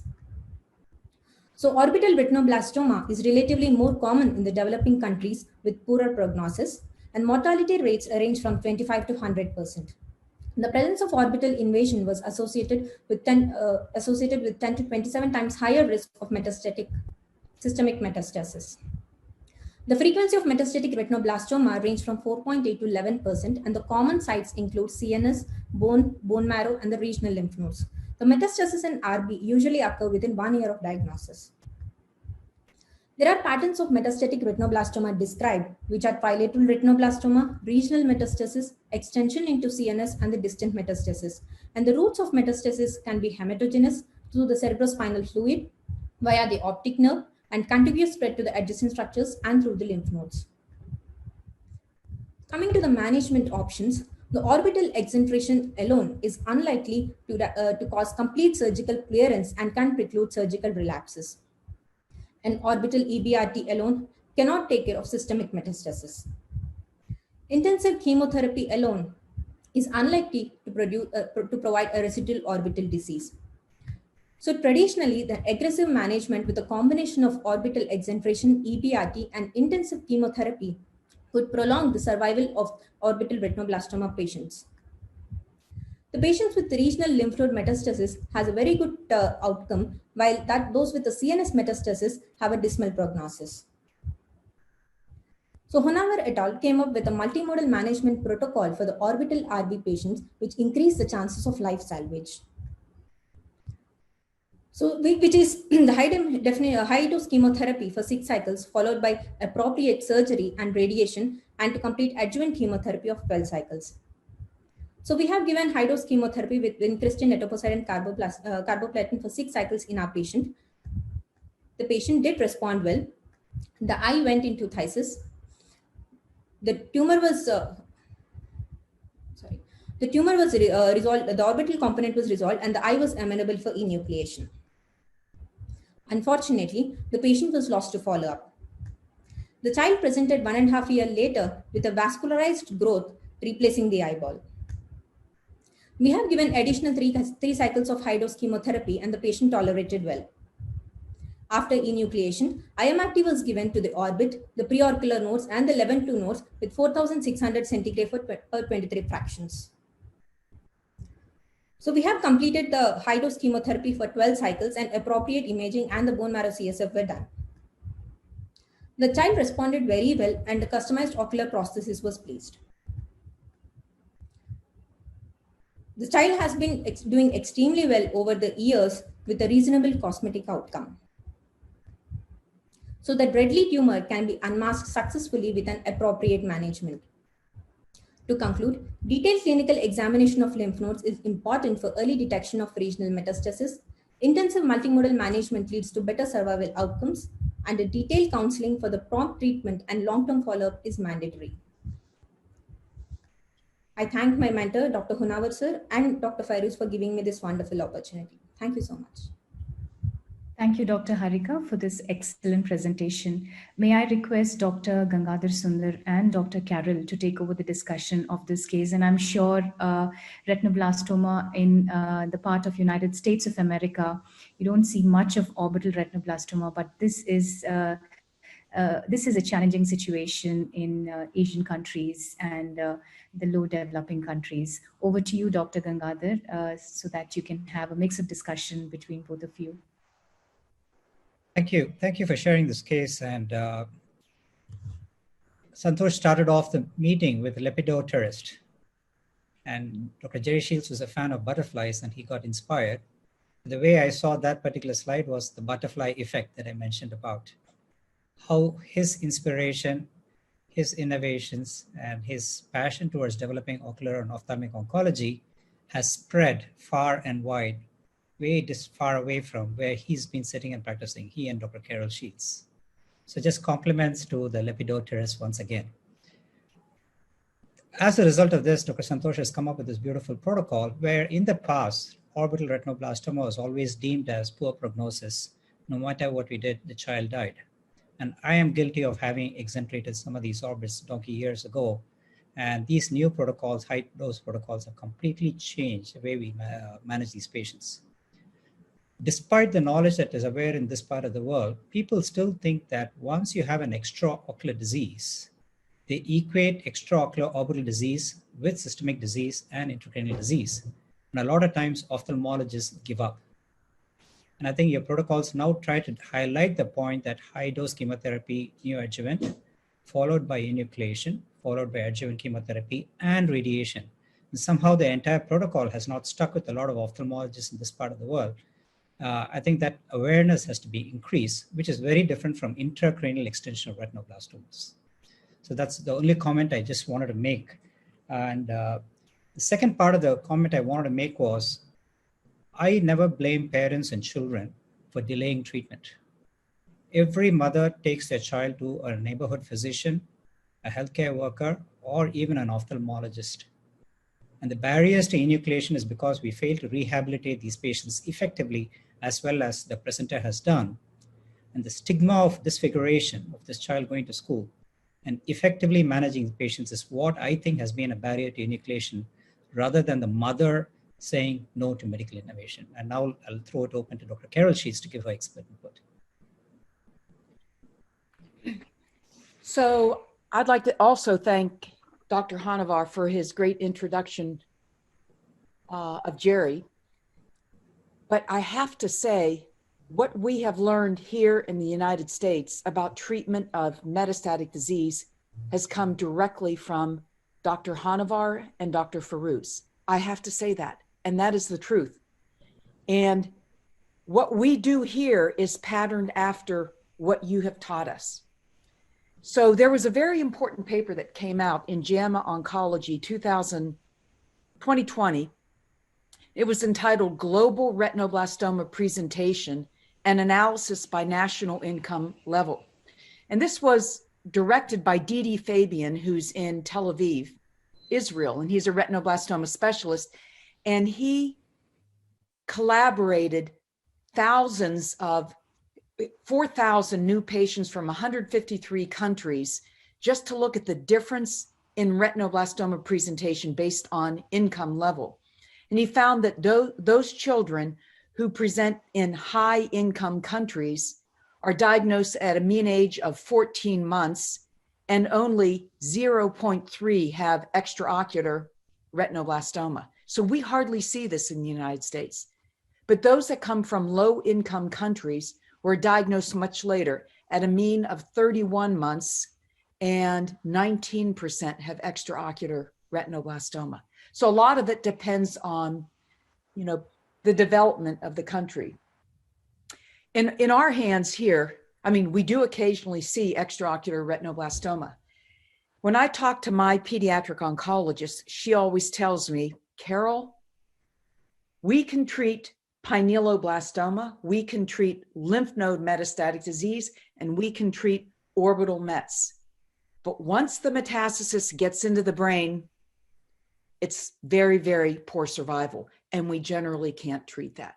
So we generally treat, again, lymph node mets, orbital invasion, and pinealoblastoma. But CNS disease, if the family pushes us, we'll treat it, but it's generally not successful. And that's basically what I had to say about a situation like this. I think you did a beautiful job with this child. It's unfortunate that she didn't follow up as well as she should have, but you were able to save, her life. And that's really what counts, right? All of us, when we talk to families, we all say our main goal here in retinoblastoma management is to save your child's life, and if possible, their eye and their vision. But if it's a disease like this, so advanced like this, I don't even get to the eye and the vision. I only say our goal is to save the child's life. Thank you. Thank you, Dr. Gangadhar and Dr. Carol, for this excellent message. And congratulations, Dr. Hunavar, for introducing the multimodal treatment protocol to orbital retinoblastoma in salvaging the life of many of these children. So can we have a comment from you?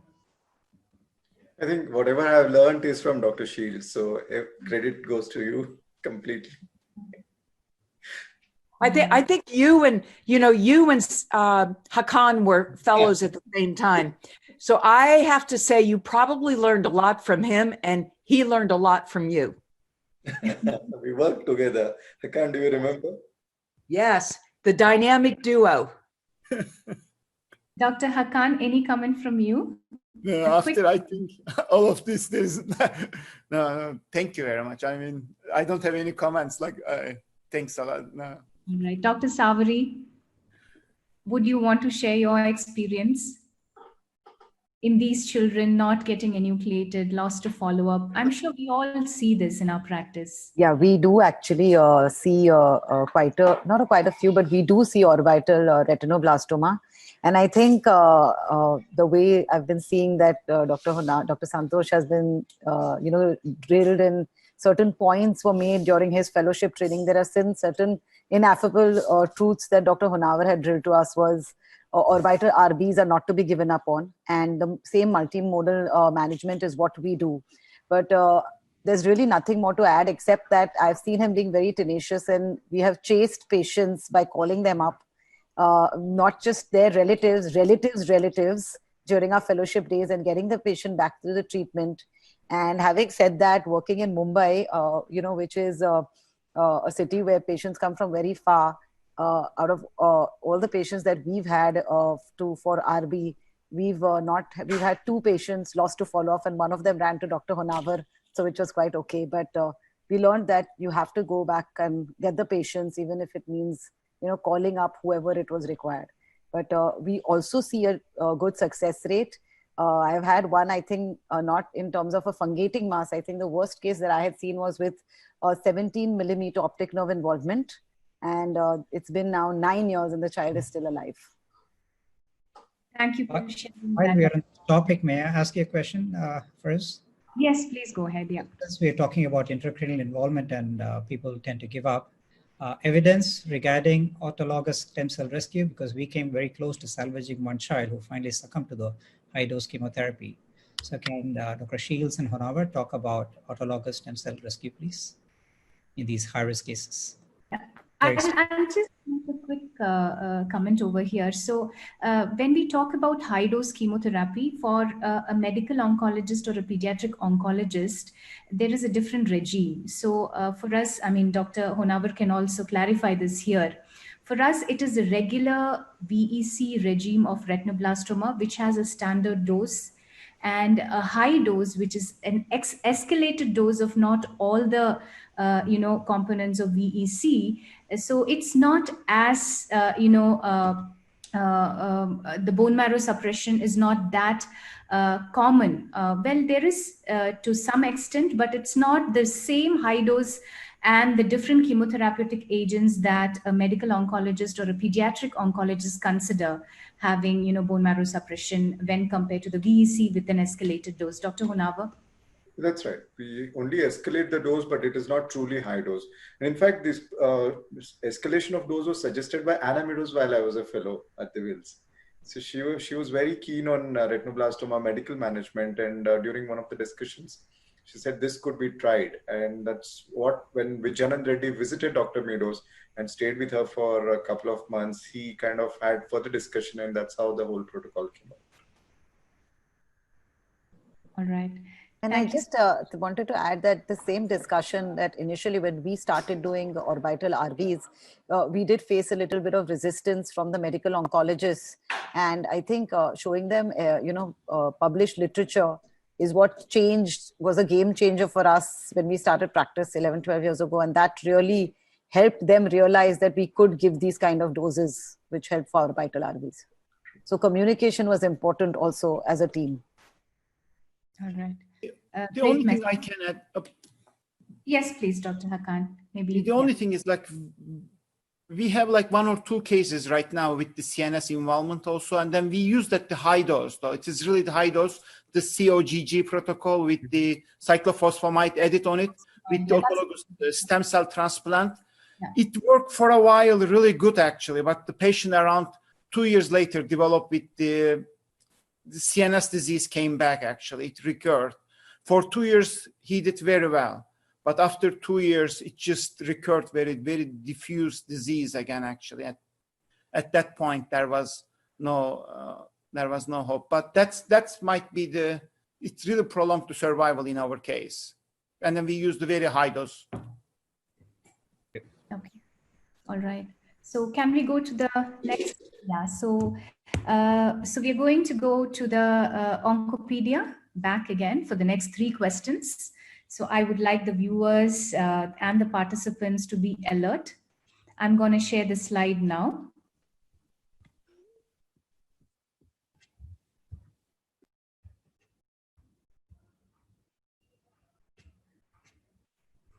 Can you see the presentation? Ma'am, you go for the full screen. All right. Yes. Going ahead. All right. Yeah. We finished the 3rd question. Is everyone ready with their fingertip? Going on to the 4th question of the day. So this is a fundus image of a 2-year-old child who was referred with white reflex, suspected to have retinoblastoma. Fundus evaluation, as you can see here, it's a very typical case of a persistent fetal vasculature, PFV. So the question for you is, can you name the funnel-shaped area that masks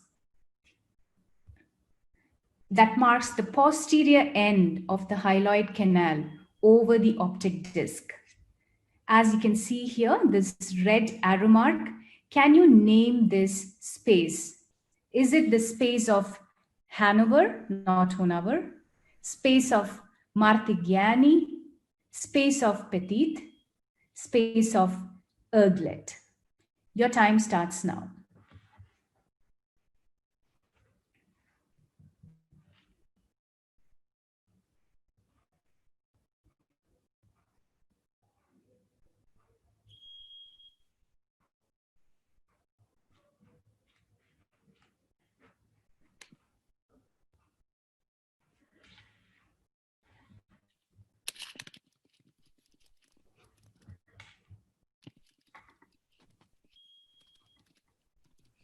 Time over. Going on to the next question.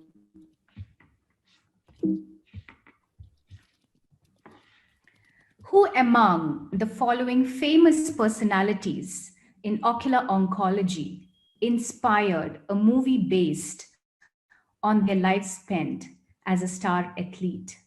Dr. David Abramson, A, B, Dr. Carol Shields, C, Dr. H.B. Stallard, D, Dr. Stephen Herigard. Your time starts now.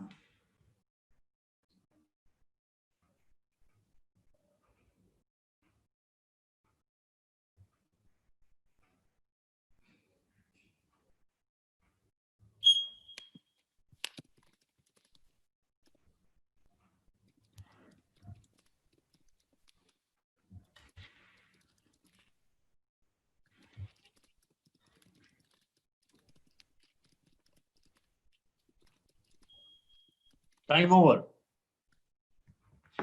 Next question.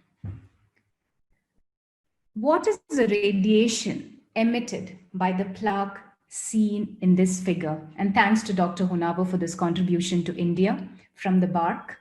A, gamma radiation, B, beta radiation, C, alpha particles, D, both gamma and beta radiation. Your time starts now.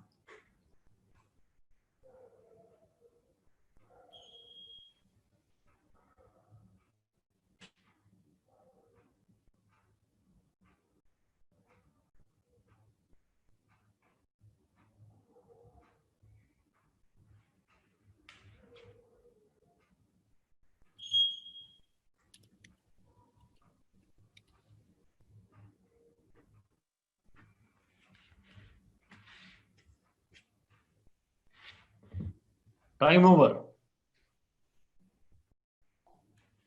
All right.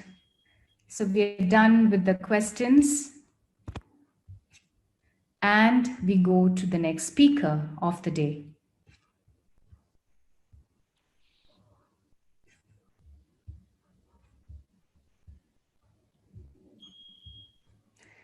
It's a pleasure to introduce Dr. Kirti Mukesh, who is a secondary DNB resident at Prabha Eye Clinic and Research Institute.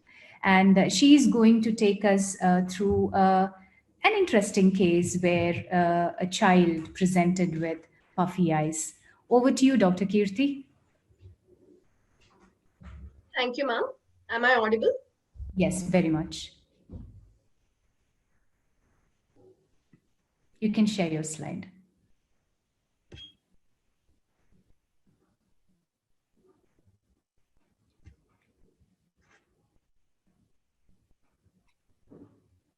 Is my screen visible now? Yes. Hello, everyone. I'm very grateful for this opportunity, and I would like to thank Dr. Fairoz ma'am and Dr. Smita ma'am for guiding me. I'll be taking you through my case now. So an 8-year-old girl presented with right eye puffiness and pain since one day. She had no history of trauma, insect bite, exposure to allergens, or any previous medication. On examination, her best corrected visual acuity in the right eye was 6.6. There was periocular fullness, some amount of ptosis. However, there was no proptosis or chemosis, and extraocular movements were full and free. So she was treated as a case of preseptal cellulitis. A week later, she came back with persistent puffiness and ptosis, There was no tenderness, palpable mass, proptosis, or chemosis, and extraocular movements were still free and full. So she was advised a complete hemogram, peripheral smear, CT scan orbit and paranasal sinus to rule out childhood idiopathic orbital inflammatory disease, sinusitis, fungal granuloma, and orbital mass. So 3 weeks later, she was referred to an oculoplasty oncology consultant. Her right eye showed upper eyelid fullness. There was no proptosis or chemosis. On palpation, there was no mass. However, the superior orbital margin was irregular, tenderness, deep insinuation, and extraocular movements were still free and full. Her complete hemogram and peripheral smear were normal, but we were in for a radiological surprise because the CT scan orbit and paranasal sinus revealed a heterogeneous, well-circumscribed mass in the superior orbit with bony erosion and roof dehiscence. On the sagittal section, there was dural exposure visible. There was no intracranial extension, and paranasal sinuses were within normal limits. So to summarize, we had an 8-year-old girl with recurrent puffiness of right eye and a radiologically confirmed osteolytic lesion. So at this point, our differential diagnosis was orbital eosinophilic granuloma, TB osteomyelitis, fungal granuloma, rhabdomyosarcoma, or other orbital childhood malignancy. So our treatment plan was to go ahead with the right superior orbitotomy with biopsy to be sent for histopathology and microbiological examination to rule out acid-fast bacillus, Lowenstein-Jensen medium culture, fungal and bacterial culture, and TB PCR. So right superior orbitotomy was done under general anesthesia. So using a sub-row approach, the superior orbit was reached. A careful dissection was carried out. The periorbita was elevated and a granulomatous lesion was noted medially along the superior ridge. So a biopsy was taken. Deeper biopsies were obtained and curettage of the entire area was done. At the end of the surgery, the dura was found to be intact and bony biopsies were punched and taken from the rim as well. So microbiome culture revealed no growth. On histopathological examination, there was abundant eosinophilic cytoplasm with a background of giant cells, eosinophils, neutrophils, and lymphocytes. It also revealed polygonal cells with characteristic coffee bean-shaped nucleus and grooves. So immunohistochemistry was positive for CD1A and S100 protein. So at this point, we came to a diagnosis of orbital eosinophilic granuloma. A whole body bone scan was carried out, which did not reveal any scintigraphic skeletal abnormality, and systemic evaluation was also normal. Serial evaluation of the patient was done on post-op day 1, day 7, and 3 months after giving an intraorbital intralesional injection of triamcinolone acetonide and systemic corticosteroids. So compared to the initial presentation, at 3 months post-op, there was complete bony remodeling. So at 2 years follow-up, the child is doing well with no recurrence and no systemic abnormalities. So histiocytosis are a heterogeneous group of disorders with accumulation of macrophages, dendrites, or monocytes in various tissues. The latest classification describes 5 groups, namely Langerhans, cutaneous, malignant, Rosai-Dorfman disease, and hemophagocytic lymphohistiocytosis. So Langerhans cell histiocytosis comprises a clinical spectrum of eosinophilic granuloma, which is a unifocal disease, Hand-Schüller-Christian disease, which is a chronic multifocal disease, and Letterer-Sue, which is a fatal disseminated disease. Among these, eosinophilic granuloma is the most common variant, with 20% of the cases presenting in the orbit. Electron microscopy reveals characteristic intracytoplasmic Burbick granules, which are seen as tennis racket-shaped organelles with a striated appearance. So there are various treatment strategies for orbital LCH.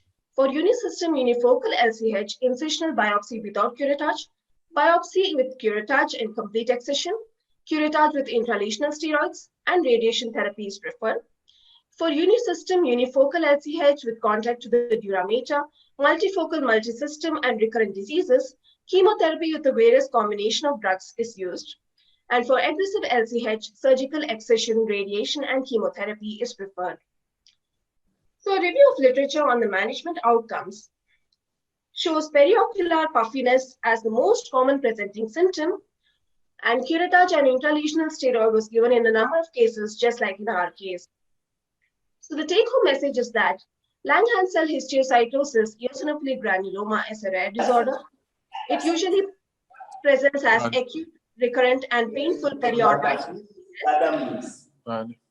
Dr. Riazi, can you please mute yourself? Go ahead. Yeah. So Langerhans cell histiocytosis, eosinophilic granuloma is a rare disorder. It usually presents as acute, recurrent, and painful periorbital puffiness. Radiologically, it presents as an osteolytic lesion.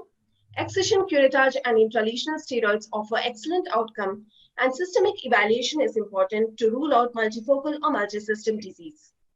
Thank you all, and thank you, Dr. Fairoz ma'am, for giving me this wonderful opportunity. Thank you very much, Kirti, and I'm proud of you as always for bringing forward this, a small case where most of the oculoplasty and ocular oncologist will be aware of, but not the, other colleagues in ophthalmology, where it can present as a simple preseptal cellulitis and it was diagnosed as an audiolum. So may I request Dr. Lakshmi Mahesh and Dr. Tatiana to take over the discussion of this. Thank you very much, Kirti. Well done. Thank you, ma'am. Greetings to all of you. Thank you, Fairoz, for this wonderful opportunity. I'm really grateful for allowing me to participate here, and I enjoy each and every session of this X-Files. Kirti, you have presented beautifully. It's almost like a textbook presentation where it's not a small case, Fairoz. You have managed it very well. I have one small clarification. Other than the surgery and the curettage, which you rightly did on the table, when was the intralesional steroid done? Was that all, or any follow-up in the form of imaging? Yes. Done? Yes, so the imaging we repeated after 3 months, and in the 3-month image, the bone has already remodeled. And after another 6 months, we re-imaged her, and her last imaging was in February 2020. Okay, so you're not given when was the steroid given? It was given on the table or a few days later? Ma'am, on the table. On the table. Yeah. Okay. I think it's fair enough, but some children do need chemotherapy as well. We have seen that because it's not so easy to remove each and every part of the lesion. And of course, bone knee remodeling occurs. And it is interesting to note that this is a very common site because this is the hemopoietically active part of the bone, the frontal bone, whereas the zygoma and the maxilla are all hemopoietically inactive after infancy, but this almost until early adulthood, it is active. So this is, though it's very common in childhood, we do see, rarely we see it in the second decade as well. And sometimes I wonder, being in Bangalore, we see a lot of eosinophilic granulomatous lesions. We think it's almost like a maxillary or an ethmoidal carcinoma, which has invaded the orbit, where there is a lot of bony destruction, whether there is some kind of an association with allergies and sinusitis. I think it will be interesting to look into future cases, but these are really rare. And this particular tumor is on the benign end of the spectrum. But of course, you can see some mitotic figures as well. So histopathologically, you didn't find any mitosis, is it? No, ma'am. Ma'am, I will answer. We didn't find any mitosis. So again, the dural exposure, there was definitely a consideration whether to give chemotherapy or not, and a medical oncologist was consulted. But since it was a very focal dural exposure and where the lesion has been curated, so we actually, after discussion with the parents and the medical oncologist, we deferred chemotherapy in her. Whereas in Rosai-Daufman and all, we do generally give a course of oral steroids systemically, that is oral steroids. Was that considered in this case? Yes, she received systemic steroids in tapering dose as well. Okay, that's good. That's very nice. Great. Very well managed. And regarding eosinophilia and histiocytic disease, the adult xanthogranuloma has an association, in literature with eosinophilia and asthma But I'll have to go back and read, although I have not come across eosinophilia as related to allergy in eosinophilic granuloma. I think we could do that something together, because in Bangalore, if we take the routine X-ray sinus, for every 10 patients, 7 to 8 of them have sinusitis, some amount of sinusitis. Yes, ma'am, I agree. The pollution and the environment factors. May I request Dr. Tatiana to give us some light on this case, on histiocytic diseases? Firstly, I would like to congratulate you and your mentee on such a wonderfully managed and very well presented case. Regarding pathology, I'm sure you're all aware, but there have been some advances in our understanding of dendritic and histiocytic cell neoplasms, primarily from their molecular pathogenesis. These are, in many cases, clonal proliferations of clonal lesions derived from dendritic and histiocytic cell precursors. And particularly with LCH, about half or even more of these cases may harbor BRAF V600E mutation. And that mutation can be seen both in localized disease processes and in systemic diseases. And in the absence of molecular genetic testing, the immunohistochemistry can be done as a surrogate marker with pretty high sensitivity and specificity,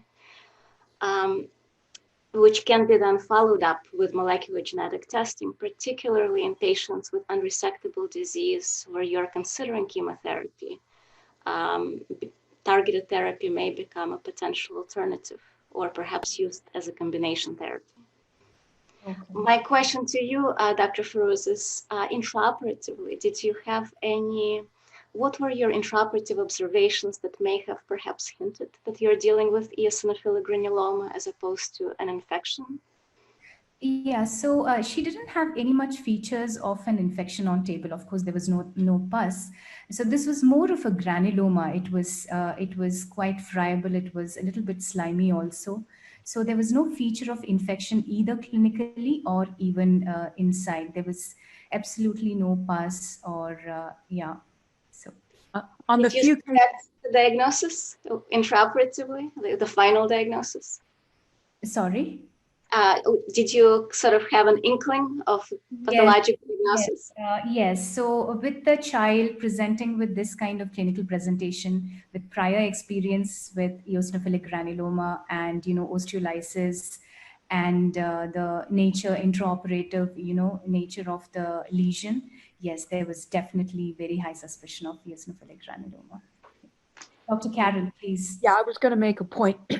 Sometimes at the time of surgery, you suspect it because eosinophilic granuloma tends to be very hemorrhagic. Like you go in and it's just all red. It looks like red blood clot, and you just curettage it out, and you curettage kind of in the region where the bone is missing, of course, not to puncture the dura. And we rarely, if ever, give systemic chemotherapy. We just have not found the need for it, except in 1 or 2 cases where we have had children have bilateral eosinophilic granuloma. They weren't at the same time, they were sequential, one and then a couple years later, the other side. And we have had kids who have multifocal eosinophilic granuloma on the skull, and they might get systemic chemotherapy. But generally, the unifocal ones, we just curettage, and in every case that we've seen, that bone remodels just like you showed there. Beautiful example of how the bone is eroded and then remodels. Yes. Thank you very much. Please ask all the panelists whether anyone has seen a case of diabetes insipidus in the long run in these children, because it's said they are associated. Yeah, they are known to be associated, but I haven't seen. The slight change in the way I manage is that I get an intraoperative diagnosis, pathologist standing by, and I inject under visualization. I have not done aggressive curettage because dura is involved, and there is a possibility of dural breach if you are aggressive, because dura is actually infiltrated. It is not just, bone is destroyed up to dura. So we don't do curettage. We get a biopsy from a safe zone. get the histopath confirmation on the table, and then inject intraoperatively under visualization. And I haven't seen bone not remodeling so far. It does remodel very beautifully. In terms of curettage thoroughly well, where do you inject, Dr. Santosh? I don't do curettage at all. I inject just after biopsy confirmation. I absolutely don't do curettage. Okay. And what is your take on systemic chemotherapy, Dr. Santosh?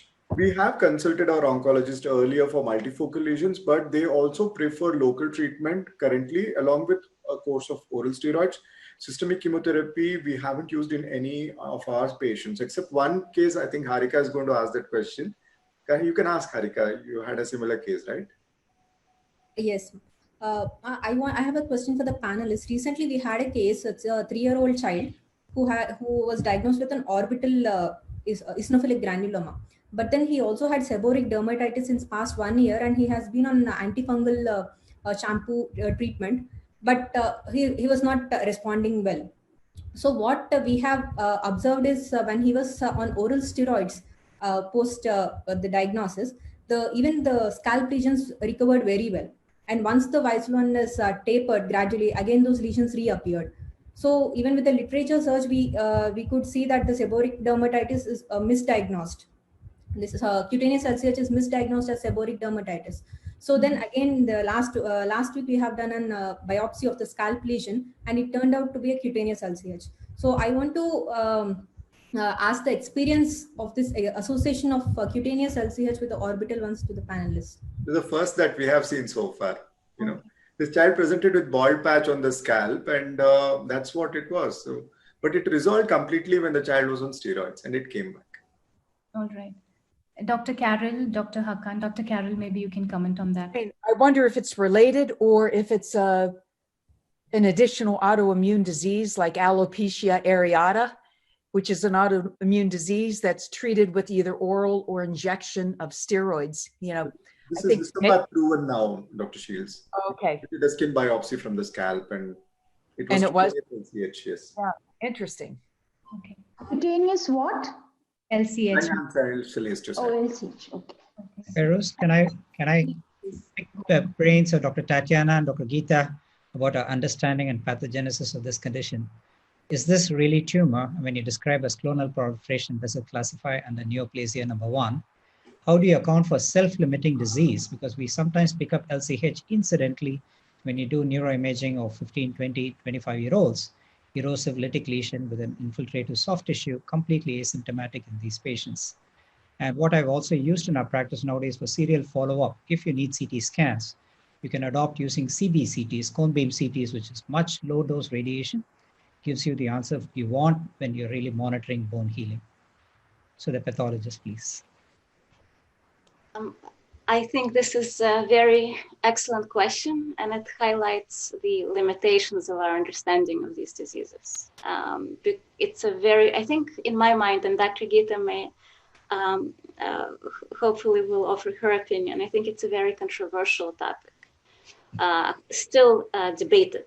So some people believe that these are truly neoplastic conditions and call them inflammatory neoplasias, or perhaps inflammatory transient neoplasias, because they see evidence of clonality, while others consider that this is a reactive process. And I think one can argue either way. There has been some evidence, I think, to support that you do have a precursor stem cell in the bone marrow, which is clonally related to a lesion elsewhere in the body. And they have shown in some studies, at least in some settings, that that is the case. So you have some kind of a precursor. And I think the most usefulness of that concept is in our potential management of these diseases when they are recalcitrant to a traditional therapy. That's pretty much all I have to say on this topic, because I think it's still controversial and not fully understood. Thank you. Dr. Geeta, can we have... To add that, as Tatiana said, because of the polymorphous infiltrates of giant cells, lymphocytes, eosinophils, it looked like that it could be an inflammatory, but once the clonal proliferation was confirmed with the BRAF mutation. Almost, I think 2010 or 2012, it was the BRAF mutations have been published. So since then, there is no query about the clonality of this lesion. And regarding, I just wanted to add that, cytology is very helpful. I don't know about Tatiana, but in fact, the morphology in cytology is much more clear of these histiocytes than in histology. The grooved appearance in cytology. So those who have access to intraoperative cytology and want to have a very high index of suspicion of LCH, they can get an intraoperative cytology done and do the, like Santosh, we had those cases, and you can directly go ahead with the injection, because biopsy and frozen has some limitations. But I personally feel that cytology is extremely, in fact, GIMSA is very helpful, even HND-PAM. So the cytological morphology of this histiocytes is very, very well identified in cytology. So that's, if someone has access to intraoperative cytology, that's a very good aid. So if I push you further, Dr. Geeta, then in that case, would you rather recommend fine needle biopsies and cytologies, intralesional steroids, rather than an orbitotomy with curettage? So yes, that's something that I leave it to the surgeons, because we have done both. So the access to the lesion is a point. So usually it is either guided by the radiologist or the surgeon. The pathologists don't do an FNAC of a lesion which is a triradiate with bone erosions. Definitely it's not. So, but intraoperative, even if you open up and do a squash or imprint cytology and a small biopsy, which can be confirmed further by histology, that would be great. It's a small sampling, I would say, but I'm not the best person to say whether without opening you have access, and if it has to be guided, it can't be done directly without vision, without, visualizing the lesion. Thank you so much, Dr. Geeta. Yes, Dr. Tatiana, we can take. I agree about the value of cytology from the standpoint of morphology, but there has to be an adequate sample for possible ancillary studies if they're required, including molecular genetic studies. So if decision is made to go the cytology approach, one really needs to have appropriate handling of the specimen and obtaining adequate sample. Yeah. Thank you very much. All right, so we go on to the next case of the day. I'm going to request our next speaker, Dr. Jane S. Kim. I hope my slide is visible. It's my pleasure to welcome Dr. Jane S. Kim, a clinical lecturer and fellow of the Oculofacial and Orbital Surgery Department of University of Michigan. And she is being mentored by Dr. Hakan Demirci, and she's going to take us through a very interesting case today. Over to you, Dr. Jane. You may start sharing. All right, so thank you. So our first case begins with a 69-year-old male who presents with 2 weeks of right ocular irritation, increased hearing, eye redness, and blurry vision. And past medical history was notable for hypertension, paroxysmal SVTs, BPH, a low-grade mucinous cystic neoplasm involving the proximal cecum appendix, which was excised in 2012. He also had a history of non-melanoma skin cancers, including basal cell carcinoma of the left chest, which was excised in 2018, as well as squamous cell carcinoma of the right cheek, status post-Mohs in March of 2020. Past ocular history was notable for a dry eye syndrome in both eyes, bullous retinoschisis and ferrotemporal in both eyes, as well as a coronal nevus in the left eye. Family history was non-contributory. Of note, he was a former smoker with an 8-pack year history, as well as had some intermittent alcohol use. On exam, vision was 20/20 in both eyes. IOP was elevated at 25 on the right and 22 on the left. But otherwise, exam was unremarkable aside from 1+ blepharitis, trace edema, 1+ temporal chemosis, as well as trace injection on the right.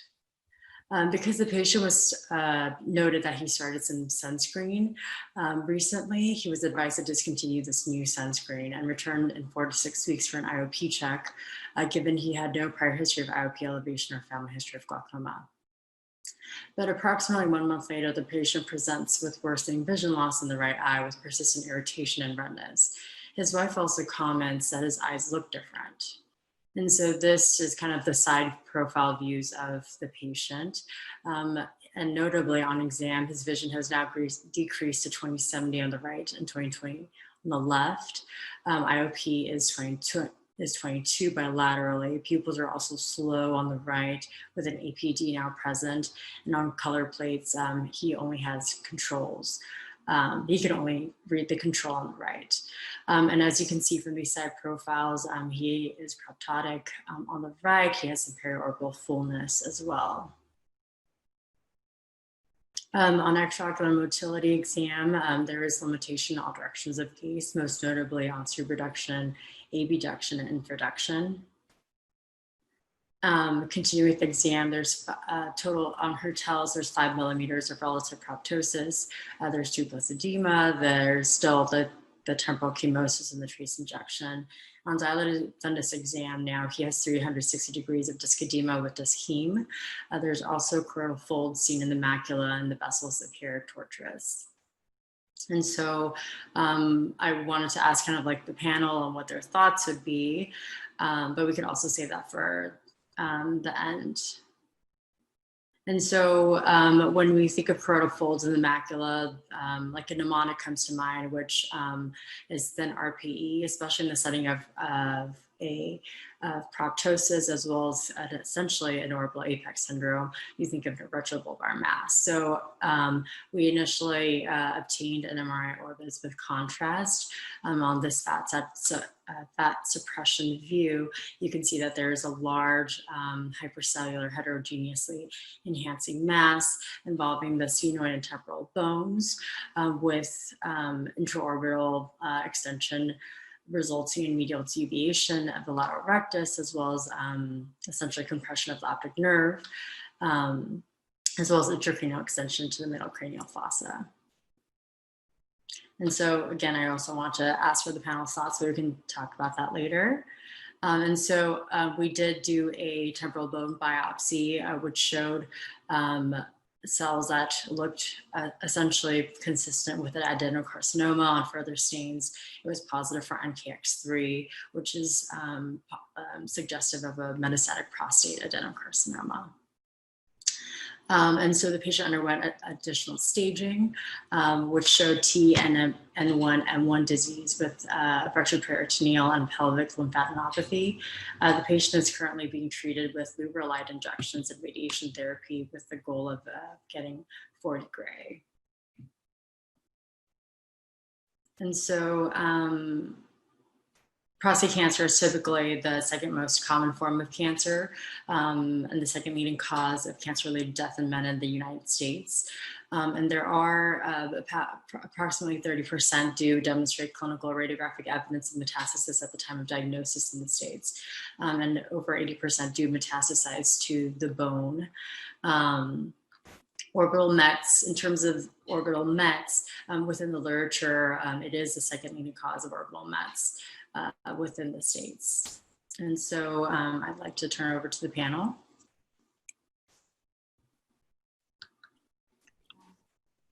May I request Dr. Savri and thank you so much, Dr. Jain. It was an excellent case and it was very mysterious.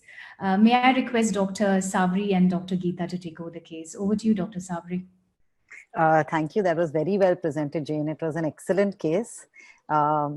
So I think, like you rightly said, we were also, taught with the commonest sites is, of course, the uvea, but in orbit, it's breast, it's prostate, and then sort of lung. And I work in a multi-speciality hospital, and we actually do see a lot of orbital metastasis. First, commonly we see breast, followed by prostate. And I remember the other thing that we were taught during our fellowship was that a large amount of these orbital lesions are carcinomatous metastasis.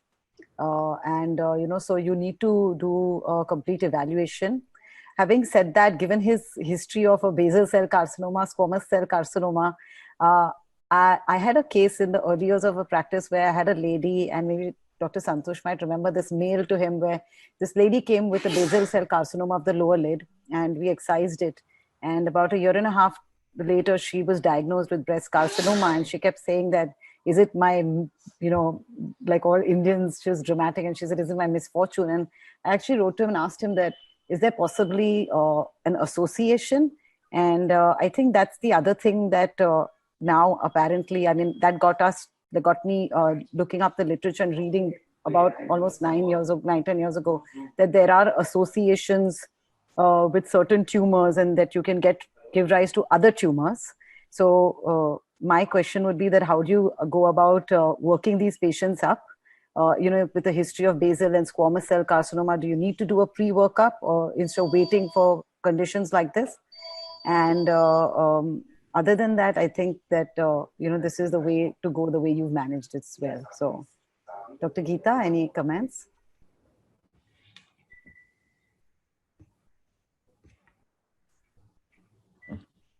Ma'am? Yeah, so yeah, you exactly said what I had in mind. So at least I picked up 3 tumors. And in fact, in the clinical history, it said only benign prostatic hyperplasia, I remember, clinically at least. So 2 malignancies, 3 malignancies. So it's a homeobox NK gene, and it has been reported in squamous cell carcinoma, but I don't know if that is the reason. Oh, sorry, I didn't put this, sorry. So I'm not sure whether it's a common gene mutation in all the tumors. It has been reported in squamous cell carcinoma, and but of course, prostatic NKX3 is actually homeobox genes, and it has been implicated in oncogenesis, but I'm not sure whether all 3 can be explained by that. I think even basal cell carcinoma are known to have correlated tumors which occur, and maybe if the panel or Dr. Shields or Dr. Honawar could add some more light, because we've had another case like this where the patient had a breast carcinoma, and then later on developed which this is known. I mean, it developed a follicular thyroid carcinoma. We picked it up on PET scan when we screened her for breast, which the associations are known. They are sort of metachronous tumors. So we did pick up even that. Dr. Tatiana, would you also want to add on to the molecular aspect standpoint in this particular case?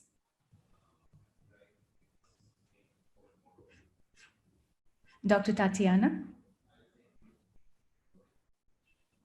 Yeah, I don't know of any syndromes that would explain squamous cell carcinoma, basal cell carcinoma, the low-grade mucinous cystic neoplasm, and prostate adenocarcinoma. But with that said, I think this patient may have underlying predisposition. It would be interesting to know family history. If there is a history of cancer in the family, that may potentially point to some sort of a syndrome. And in the absence of identifiable complex, I think what Dr. Geeta suggested, looking at different tumors and trying to see if there is some sort of a genetic link, yes, as well as looking at an uninvolved tissue for heterozygous kind of germline state. That may shed some information. But off the top of my head, I don't know of any syndrome that would explain that constellation of tumors. All right. Thank you very much. Any family history of any malignancies, only cardiac disease. Okay. All right. Dr. Yeah, and also like that the basal cell or squamous cell carcinomas are very common, like skin cancers, basically. If you just look at there is definitely genetic background or some predispositions possibility, but on the other side, there is because the basal cell or squamous, almost like lots of people has basal cell carcinomas, at least like where I live and where I practice. And then a secondary cancer like the prostate, it's almost it's a common, almost every man is going to probably in some period of time will develop the either the prostate hypertrophy or that the prostate cancer in their lifetime. And then breast cancer is also very, very common right now. So when you put these common cancers together, it's just like basically it becomes a kind of an association or just a kind of a one consideration is the underlying sort of immunocompromised state, I think.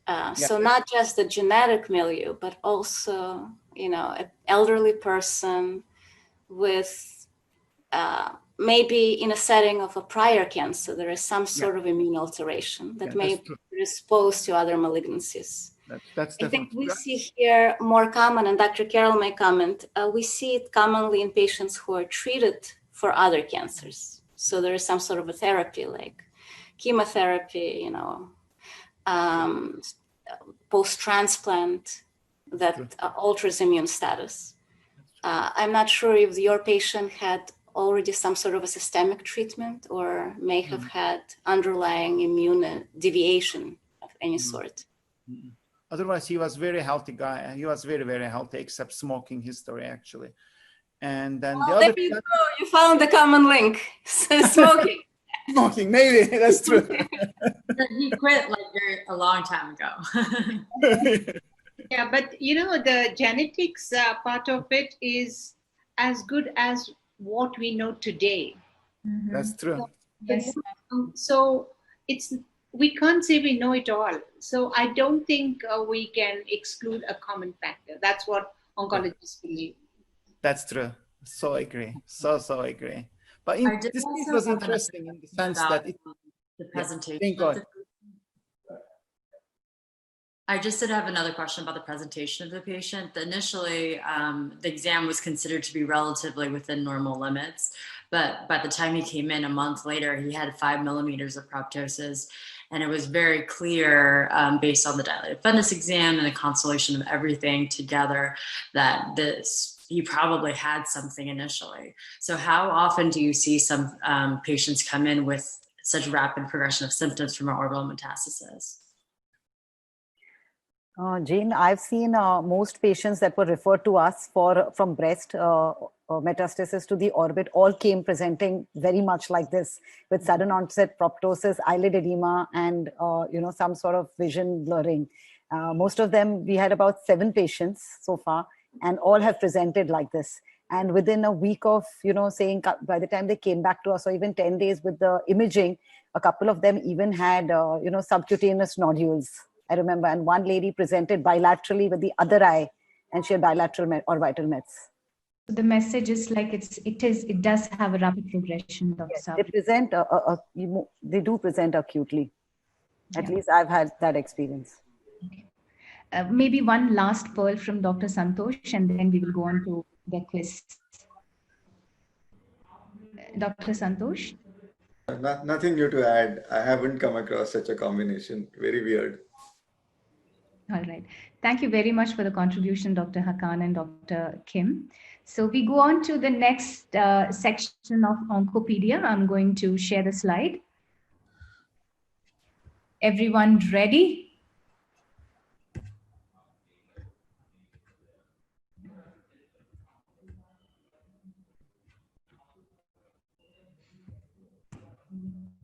So we will be going to the 7th question of the day.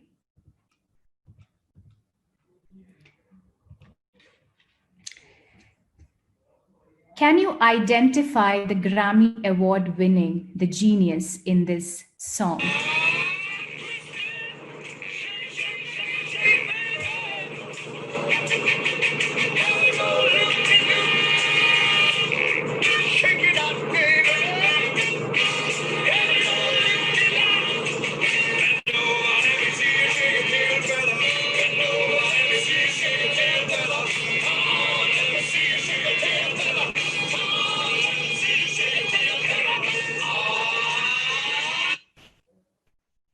Did you identify? So the question is, he's blind.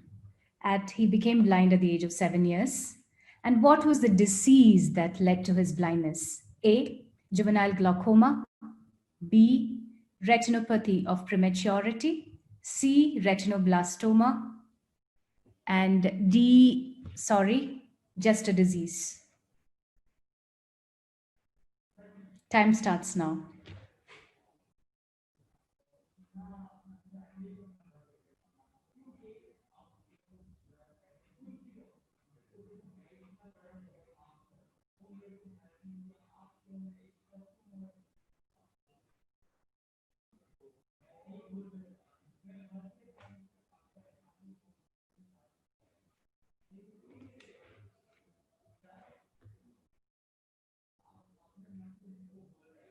Time over.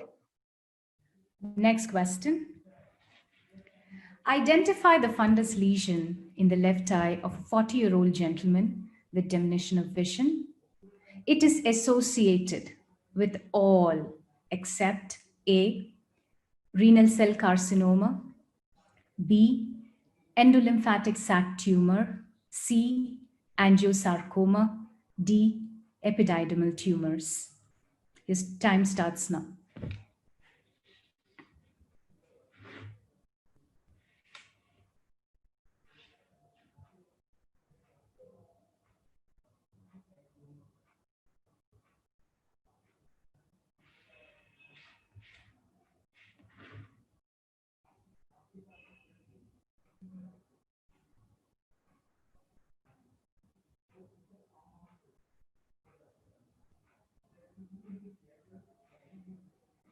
Time over.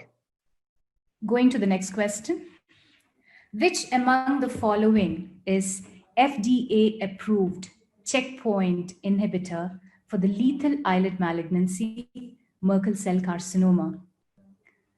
A, ipilimumab, which is anti-CTLA4, evolumab, anti-PD-L1, cobimetinib, protein kinase inhibitor, and vemurafenib, the BRAF inhibitor.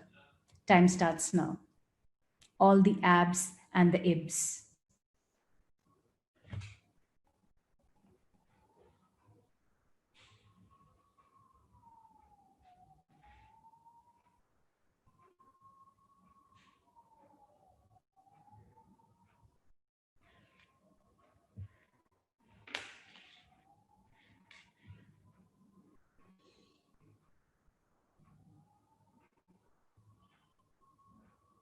Time over.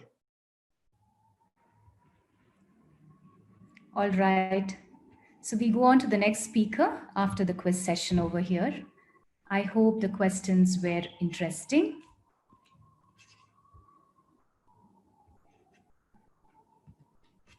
So we have the next speaker of the day.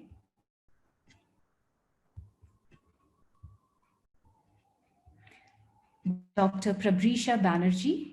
She's a clinical fellow in orbit oculoplasty and reconstructive surgery at Sankara Nethralaya.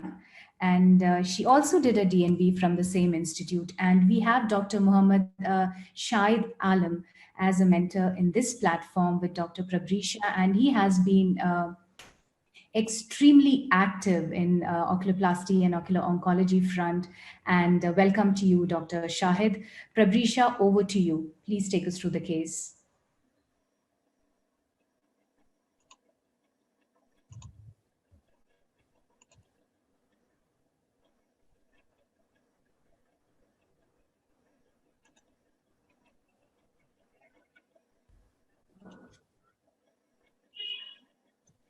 Greetings from City of Joy.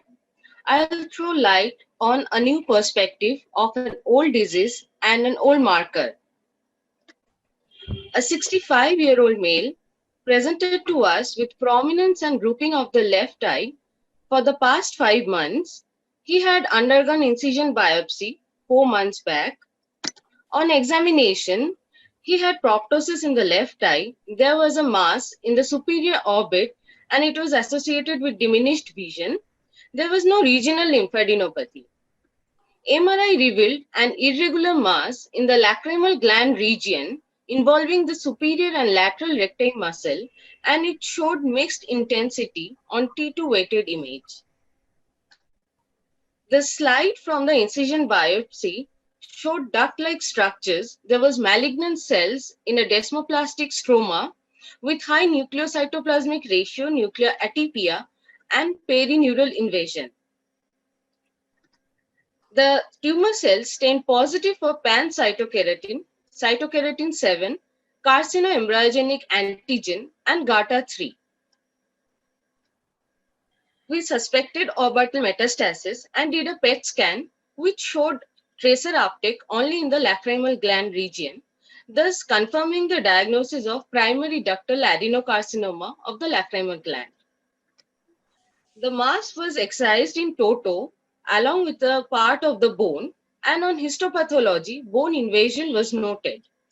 So we went ahead and did exenteration and adjuvant radiation. 1.5 years following exenteration, the patient succumbed to the disease. Our next case, a 48-year-old female, had similar presentation. She gave history of orbital surgery 1 year back, but she could not give us further details. On examination, left eye was proptosed with total loss of vision. There was a mass palpable in the superior orbit. There was no regional lymphadenopathy. The imaging was similar to the first case, but she had frontal bone invasion.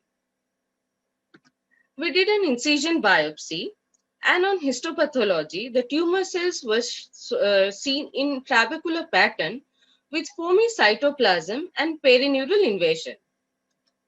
The immunohistochemistry profile was similar to the first case. We did a PET scan to rule out orbital metastasis. We planned for complete surgical excision with radiotherapy. However, patient refused further intervention, and a year later, she succumbed to the disease. Primary ductal adenocarcinoma is a rare, highly aggressive epithelial lacrimal gland tumor. It resembles salivary gland carcinoma and breast carcinoma. So far, only 34 cases have been reported in the literature. On histopathology, often we can see a characteristic central comedonecrosis, and these are the immunohistochemical markers. But GATA3 protein has never been reported in association with PDA. It belongs to a family of zinc finger transcription factors which help in the expression of target genes. It is secreted in breast carcinoma, salivary gland, and urothelial carcinoma.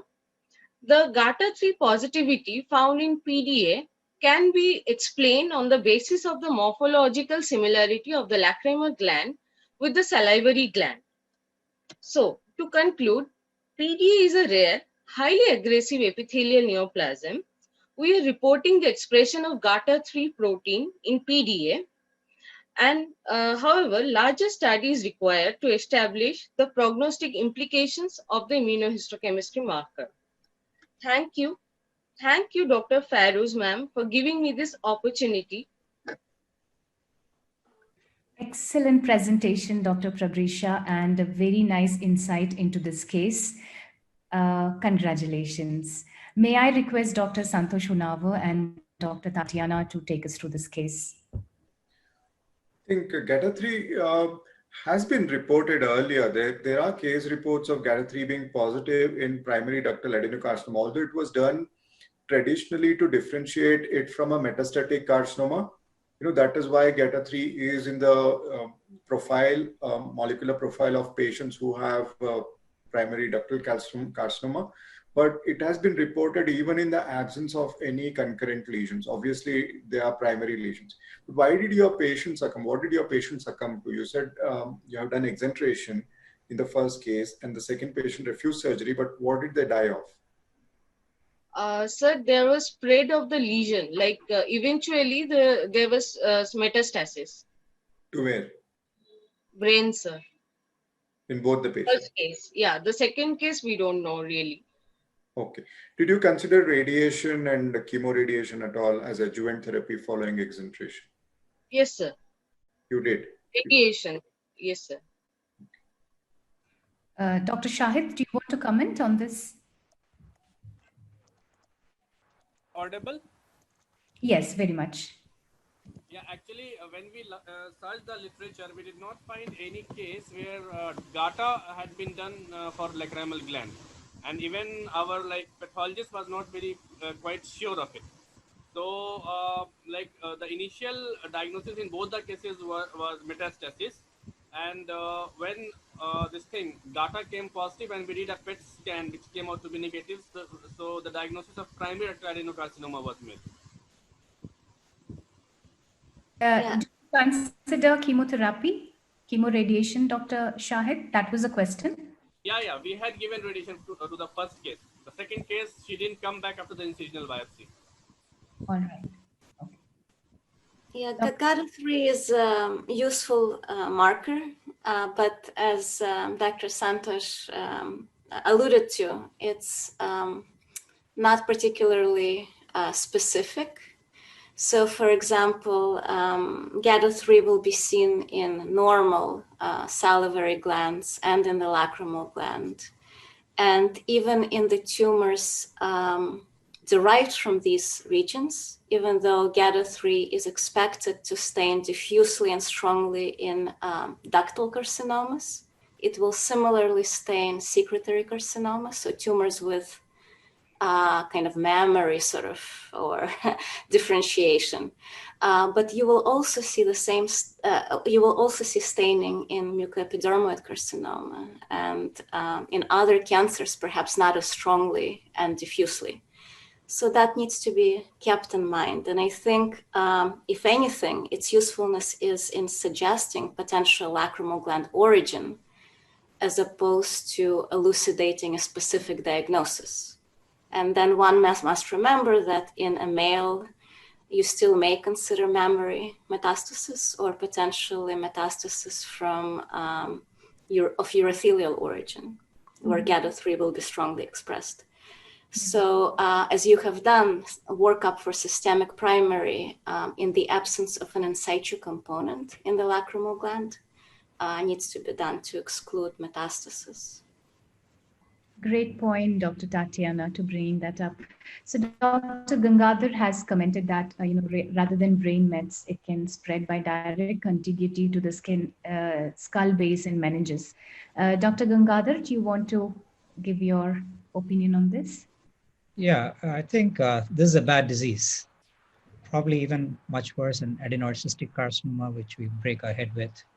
If you remember the OPL that you organized in Hyderabad years ago, I presented a case of a ductal carcinoma where, like she mentioned, the review literature, HER2 positivity has been reported in the literature, but she didn't mention whether her patient had HER2 positivity or not, where with a combination of HER2, Herceptin, along with chemotherapy, we chemo reduced the tumor completely, went back into, pardon me, remove the residual mass, including the overlying bone, and showed that there was no residual viable tumor. Hence, we went ahead with local resection, external beam radiation up to the cavernous sinus. But despite that, there was no residual orbital disease, but there was extensive spread along the skull base and the meninges, and the patient died. So case in point that chemoreduction works, residual tumor primarily is gone, but this tumor completely spreads along through its apex of the orbit to the meninges, and the patient's prognosis is quite bad. So that is our limited experience. What has your experience been regarding, nowadays there has been some consideration of doing androgen receptor or anti-HER2 therapy for these cancers. Any thoughts on that? You're asking me? Yeah, we work with... I'm asking everyone who with experience with these lesions. I'll leave it to the experts, yeah. Dr. Ganga, your experience with the... Yeah, our adult oncologists look for all these, and you're right, estrogen receptors are look for, HER2 receptors are look for in a lot of these tumors, and they are able to come up with some form of chemotherapy, promising not cure, but palliation or reduction to a certain extent. And we've gone in for a couple of these tumors where we are not able to show residual viable tumor in the primary location.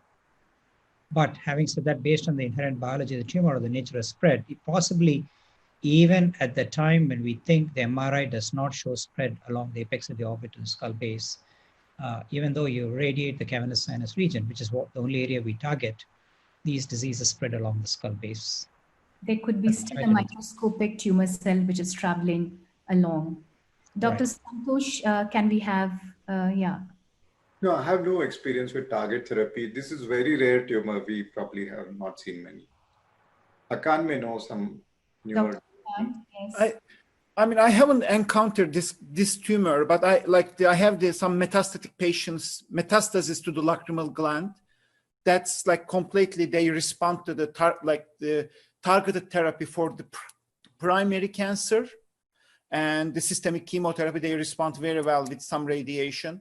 But for the lacrimal gland tumors, I'm using the intraarterial chemotherapy, Dr. C protocol from the University of Miami. We use it like for almost 4 or 5 cases that we are using it right now. Give the intraarterial chemotherapy, shrink it down, and then do the white resection, and then give the radiation, and then give the chemotherapy, systemic chemotherapy after that. And then so far it works very well for us. It works very good response for us for the pleomorphic adenoma, X carcinoma, or the adenocystic carcinoma of the lacrimal gland. But I haven't seen this this is a very, very rare cancer. I haven't seen this one yet. All right. Thank you so much. So we go on to the next case of the day and the last case of the day. I'm going to introduce our next speaker, and I have kept the best for the last. She is Dr. Neha Arora, who's a clinical fellow in orbit and oculoplasty from Sankara Eye Hospital, Bangalore. And she's going to take us through something looks common, but it's a very uncommon tumor. Over to you, Dr. Neha. And she is mentored by Dr. Saptagirish, who is a very good friend of mine and a colleague, who's also in this platform. Welcome to you, Dr. Saptagirish. Over to you, Neha. Please take us through the case. Yes, ma'am.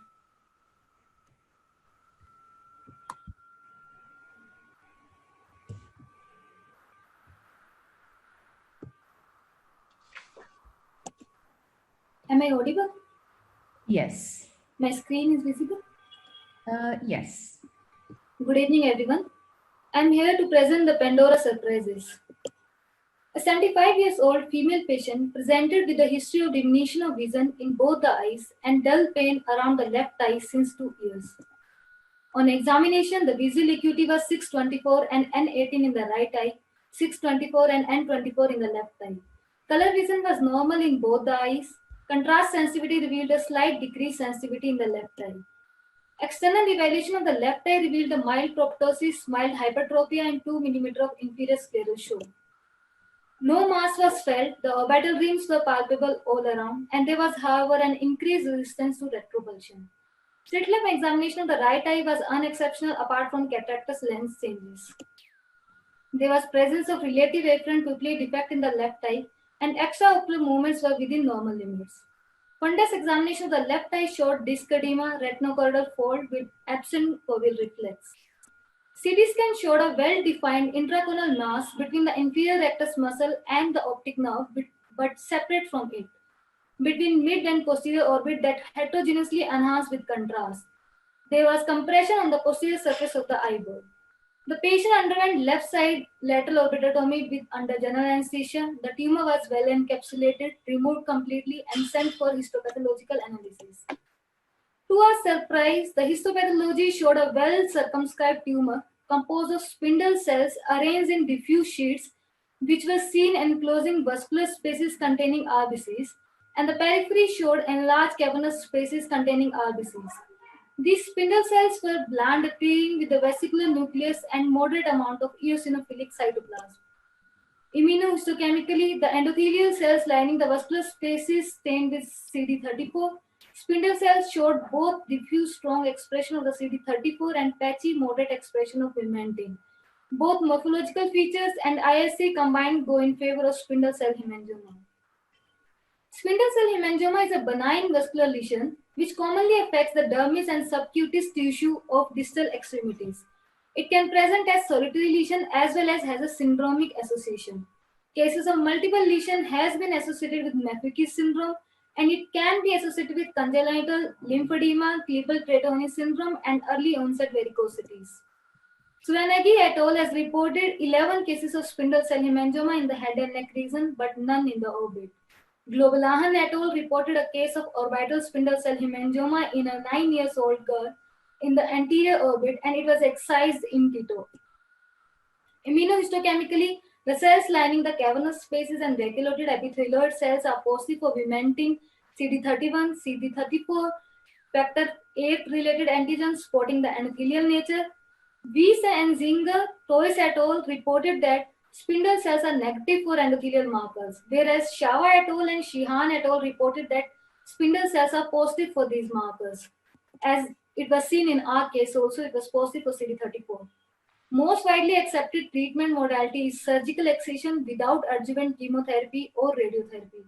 The recurrence rate of 58% has been reported. The local recurrence was probably caused by multifocal involvement of a vessel or continuous spread along a vessel. Tercius et al. Reported that post-operative radiotherapy and administration of low-dose interferon alpha-2b and recombinant interleukin-2 was successful in inaccessible lesion, whereas Shava et al. Reported that radiation therapy is contraindicated due to danger of malignant transformation. Spontaneous regression of the lesion has also been reported. So to conclude, the spindle cell hemangioma is a benign vascular lesion, and treatment of choice for this is conservative excision with long-term follow-up. Therefore, there is a need to recognize this entity in orbit to avoid radical or aggressive treatment. Thank you. I would like to thank my mentor and Dr. Feroz ma'am to give me this opportunity. Thank you very much. Thank you, Dr. Neha, for an excellent presentation of this rare orbital tumor. I request Dr. Gangadhar and Dr. Lakshmi Mahesh to take us through this. Just share your experience, whether you have seen this rare tumor in your, years of experience in orbital oculoplasty and oncology. My boss, Dr. Lakshmi, first. Thank you, Feroz and Ganga. I just want to have the imaging slide again, Neha. Thank you for your presentation. Can I just have the imaging slide again? And in your histopathology slide, there is no cavernous space at all. It's just sheets of those lymphatic kind of tissue there with some perivascular infiltration, but I don't see any cavernous space as such. It looks more like hemangiopericytoma on HPE. Share your slide as per Dr. Lakshmi's instruction, Neha, please. Dr. Lakshmi wanted the images and the pathology slides. Unfortunately, images we could not trace because we were not thinking in terms of any other tumor but cavernous hemangioma. And it was a camp patient and we didn't have a follow-up of that patient. And in this, we had a talk with the pathologist. This was, can you see my cursor, ma'am? Yeah, I can see it, but I don't see a typical cavernous space at all. And this was the space in the periphery which they were talking about, and they told this is the cavernous space with the RBCs, and this was the one of them, and small little spaces in between the spindle cells mass. You mentioned that it was removed in toto, so I'm a little bit worried.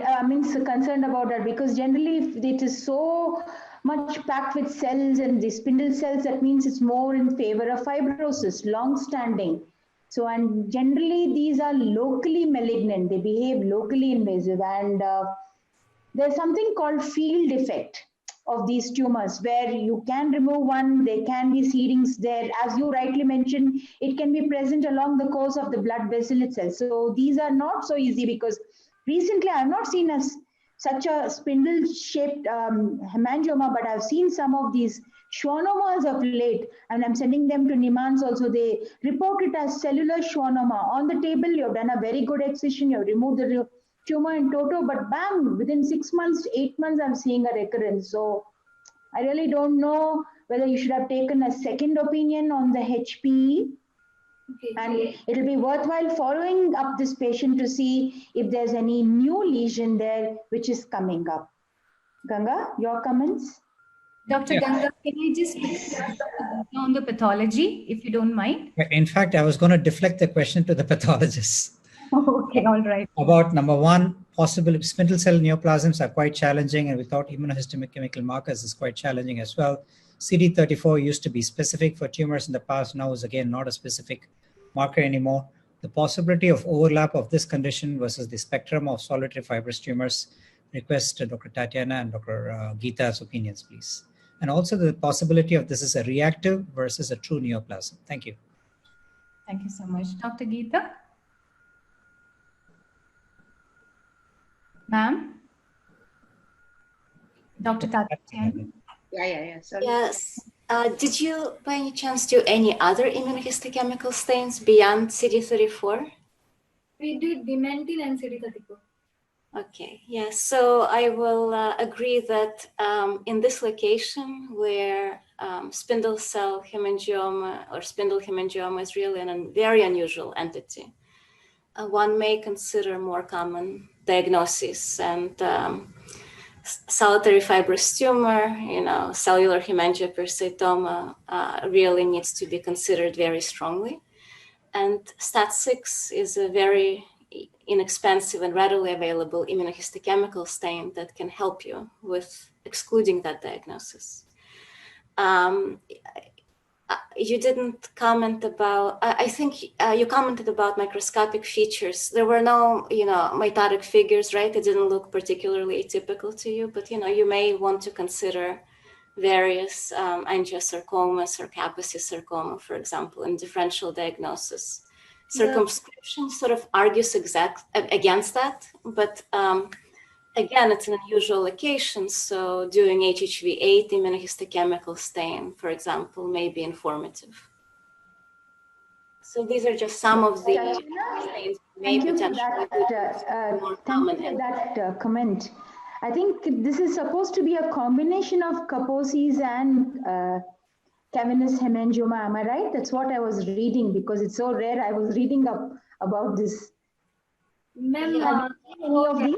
sarcoma, the HIV was negative, and the patient who present with the Kaposi sarcoma, they are younger age group, and plus there is hyaline globules in the HP, which the pathologist couldn't find any hyaline globules in this case.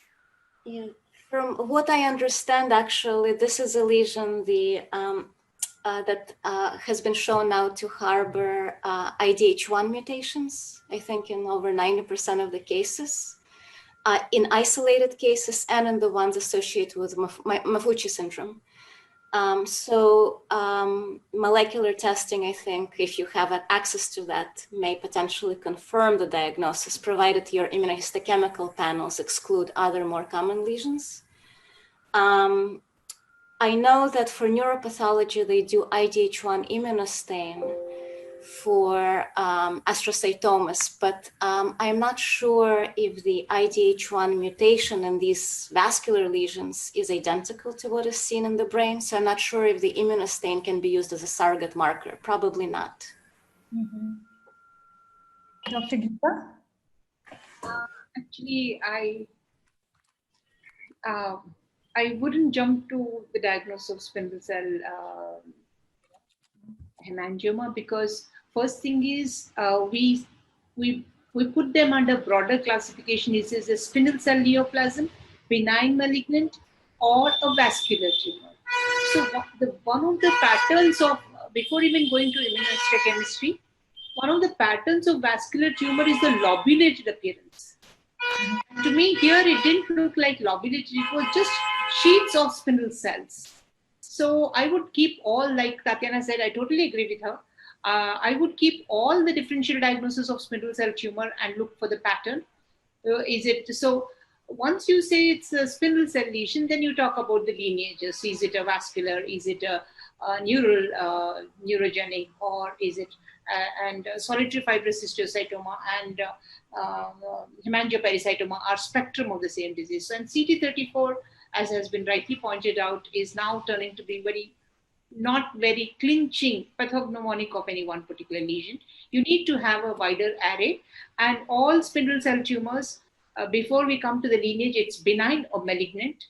And that's another thing. So we need to look at the mitotic figures, because each tumor would have their benign, borderline, and malignant. The mitotic figures are very important. So the lineage, malignancy, all these have to be looked into. So I think we need to work this case much more before we conclude. That's my suggestion. So a pathological review would help throw more light, ma'am, into this case. Because soft tissue tumors, none of us can be an expert in a soft tissue tumor. It's like, actually, it's a Pandora's box. So we go step by, just like you dissect out, we have a way of saying, if this is positive, yes, no, then go forward. So it's quite a meticulous checklist that we have when we do a spindle cell tumor workup. All right.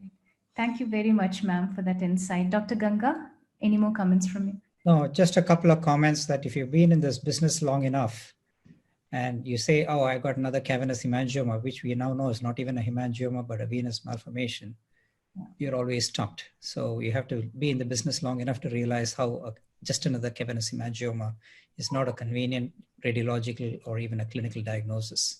The second important thing you'll realize as an orbital surgeon over time is it's not just the surgery what you do, the pathologist you work with or the cytologist you work with makes a humongous difference. Absolutely. And when in doubt, keep a very, very low threshold to get a second opinion. And that's where the team that you work with is very important across cities, across countries. Just my two comments, but I wanted to thank Fairuz for this wonderful, wonderful webinar you've organized. Thank you very much. Please. Thank you. Dr. Hakan, do you have any opinion on this particular case? I'm sure it's a very, very rare case. Yeah, this is very rare, but I think these points are very well. I mean, the CD34 is they are very right, but Ganga's points are very right. Like I see cases right now that it is first radiologists love the diagnosis of just to say that this is a cavernous hemangioma or this is a vascular lesion. That's almost all of the radiologists' favorite diagnosis almost right now. But when you look at the case more carefully, or when you do the biopsy, it came up something different. And this is a very, very common scenario, I guess. That is, everyone should keep in mind. I think that was a very, very good comment, I guess. Everywhere in the world. I never seen this case before. This is very interesting. Okay. Dr. Santosh, any comments from you? And Dr. Savri?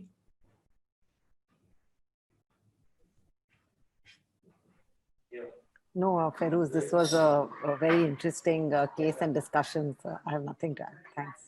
Thank you. Dr. Santosh?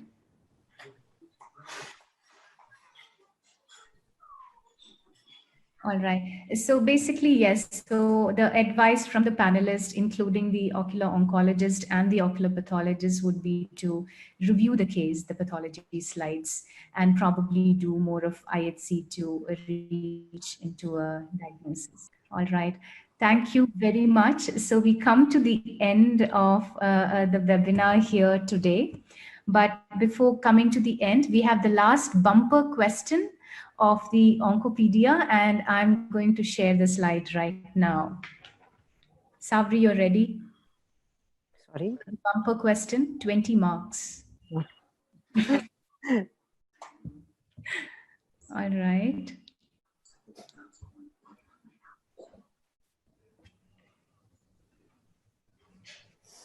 So the question number 10, it's a bumper question. Zainab has, taught us much about Coates disease here today. And in fact, she did mention about Coates disease and FSHD association. So Coates disease is mostly associated with which of the following? We know there are two types of FSHD. So FSHD-A is FSHD type 1 with an abnormal DUX4 in D4Z4 region mutation, FSHD type 2 with D4Z4 mutation in DUX4 region, FSHD type 1 with SMCHD1 mutation in the D4Z4 region, or D, FSHD type 2 with mutation of FZD4 or LRP5 gene. The time starts now. It's not an easy question.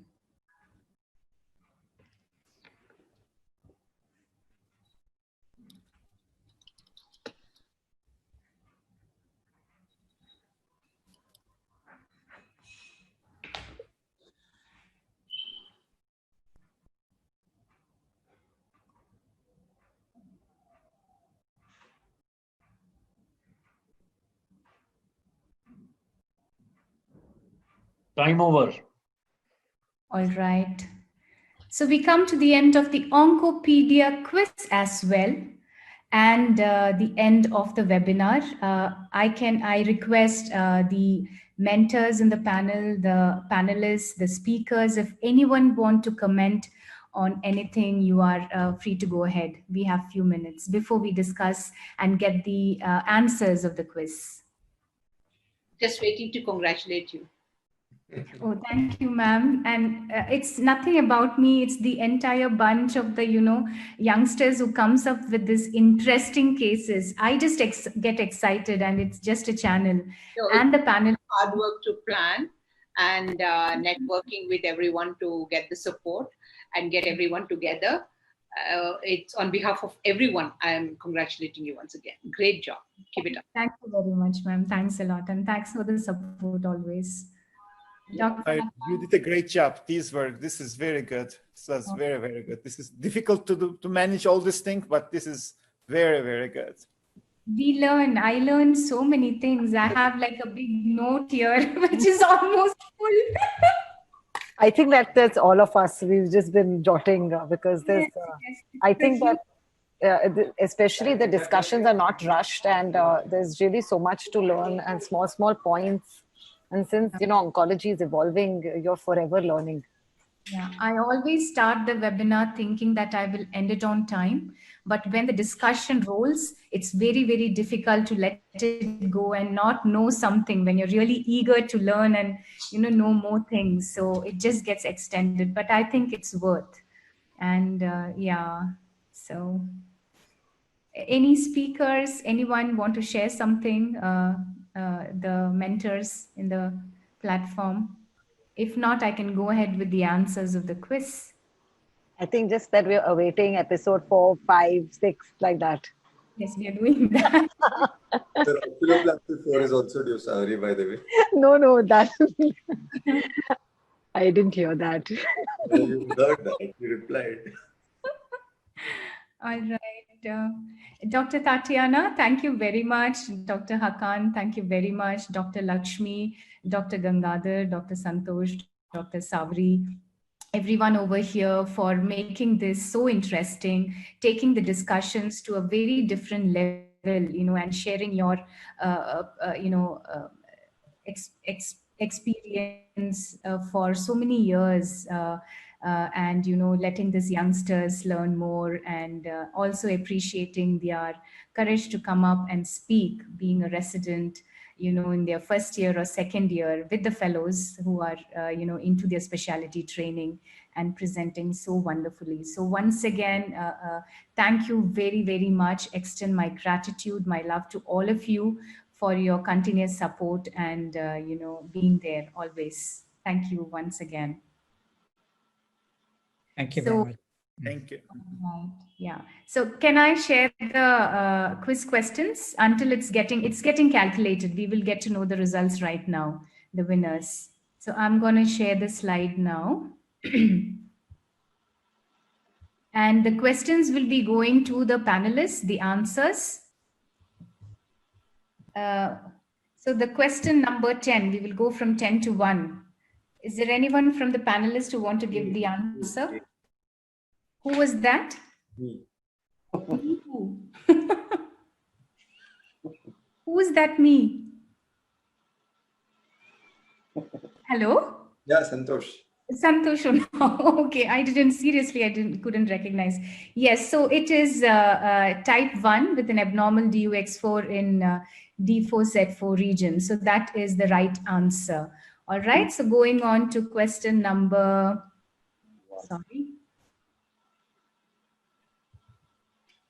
Question number 9. Which among the following is FDA-approved checkpoint inhibitor for the lethal eyelid malignancy, Merkel cell carcinoma? Avelumab, yes. So I think I should take out the answers and then we will go through. Yeah, sure. Do you think that will be interesting? Yeah. Yes. Yeah, I'm just going to stop sorry. And Navneet, it's being worked up, the winner. Man, it's going on. It will take another 2-3 minutes. Yeah. Doesn't matter. Yeah. So we will just discuss this. I'm going to take out the answer and Dr. Santosh, did you take part in the quiz? No, I Thank should you. have, right? No, thank you. You should not have had.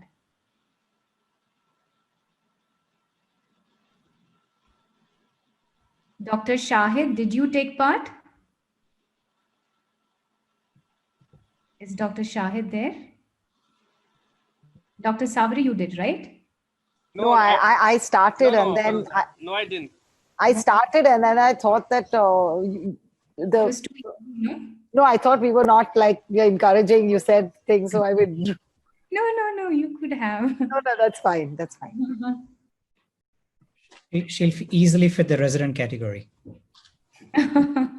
So by inherently, whenever we see a quiz because of Dr. SH, we all just start bounce towards it naturally. First, we were beaten to take part. Now we just gravitate towards them. And look at him. He's answering the questions. He still pounces. Yeah. So yes, the question number 9, it's already answered. It is Evolumab. Dr. Hakan, are you there? Hakan uses it. Yes, I'm here. I'm here. You have a lot of experience on checkpoint inhibitors, right? Yes. You MAB fan. The MABs and the ABs?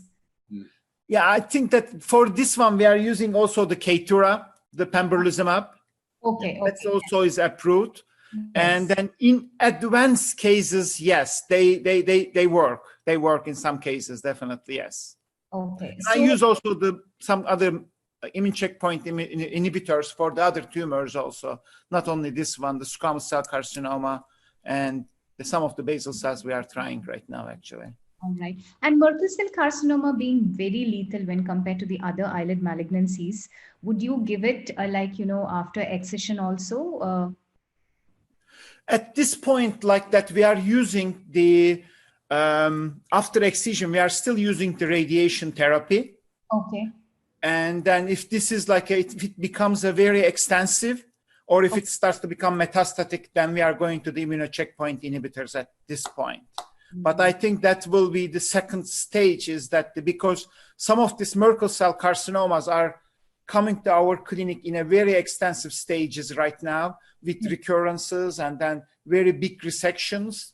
Okay. Then I think now we are looking for some cases if we can do some reduction. Okay. And then try that to excise it without doing such an extensive surgery. And would you prefer pembrolizumab over Evolumab? Both are FDA approved. Both are FDA approved. I think the issue is that for us at this point is the insurance issues, that the coverage issues. Okay. Those are affecting our the patient choices basically. Because these are very expensive drugs. Yes. So that's one of the biggest factors for us right now how we can get the coverage. It looks like Keytruda is a little bit easier for us to get the coverage, pembrolizumab. Okay. So that's kind of not a medical reasons choice, but it is a little bit more the availability choice, basically. Okay. Hakan, I think with Keytruda, didn't they show that patients who were naive to chemotherapy with advanced Merkel cell, that they may potentially have more favorable outcome? Yeah. Mm-hmm. Yes. Does that make you to kind of push for those advanced cases for PD-L1 inhibitor prior to systemic chemo? Yeah. Mm-hmm. Yes. Okay. And then the other practical question. Yeah. So, Tatiana, go ahead. Uh-huh. No, because we really don't work much with checkpoint inhibitors from the standpoint of management at Wills. It all goes kind of elsewhere to Jefferson or other centers. Yeah. For Merkel cell, you generally you're not required to do PD-L1 immunohistochemistry because it has been shown to really play no role in predicting response. But for squamous cell carcinoma, some oncologists still request. What has your experience been like?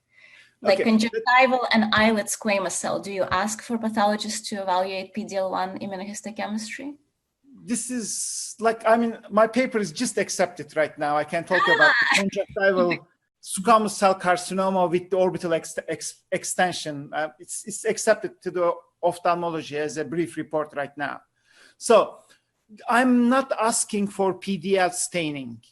PD, PD1 or PD or PDL, I'm not for asking. I think my feeling right now is what comes to is the tumor mutation burden.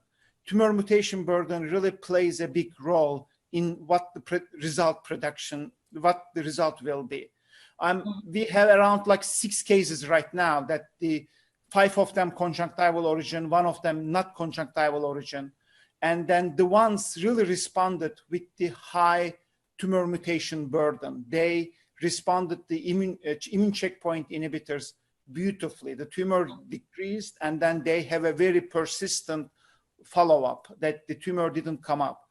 If the tumor has a very low mutation burden, unfortunately, the response become either short-lived or they don't respond. I have 1 case that didn't respond at all. And then I have another case right now. We tried the combination of 2 immunocheckpoint inhibitors, respond beautifully. And as soon as we stopped the immune checkpoint inhibitors, it just recurred, like it flourished basically. It is flourishing right now. So they ended up with exenteration. So that's my experience so far. And I'm talking with my ENT colleagues. They start to use the immune checkpoint inhibitors for different type of squamous cell carcinomas. They are not also asking for PD or PDL1 staining to look at the response. Feeling is a little bit, I think the tumor mutation burden is becoming a much more indicator, like other cancer, other part of the body. That's my feeling so far, personally. Thank you so much. Yeah, thank you so much, Dr. Hakan. So, well, as most of our viewers from India, we don't have much, we have not started using checkpoint inhibitors and the availability. So it's just, for them to know that for the fellows, the residents, this is how it is advanced, how ocular oncology and oncology in a whole has advanced with these checkpoint inhibitors. Thank you so much for throwing light. Now, going on to the question number 8. So what is this fundus lesion? Anyone? Capillary hemangioma of the optic disc. No? It's angiosarcoma is not associated. Yes, yes. So basically the von Hippel-Lindau syndrome. And so does anyone want to give the answer associated with all except? Easy. Easy or C, you said? Angiosarcoma. Angiosarcoma, yes. Savri, he's scoring. Yeah. Yes, as always. Question number 7. What disease led? Okay, so well, I go to. So, do you know who this is? Anyone want to? Ray Charles. Stevie Wonder, Savri? Sure? Ray Charles. Ray Charles. It's Ray Charles, and he's called the genius. Yeah, it's congenital glaucoma. Yes, so it's juvenile glaucoma. Yeah, Stevie Wonder was ROP, I think. Yeah, Stevie Wonder is ROP, but he had juvenile glaucoma. Dr. Honavar, you get -5 for congenital glaucoma, by the way. It's the same. Yeah, all right. So, yes. So, question number 6. What is the radiation emitted by the plaque seen in figure? So, recently, Dr. Honavar has actually worked with the Baba Atomic Research Center in India to introduce this less expensive radiation device of ruthenium-106 in India. Thank you so much for the contribution. So the question goes to the panelist. Which radiation is emitted? Beta. Yeah? Beta?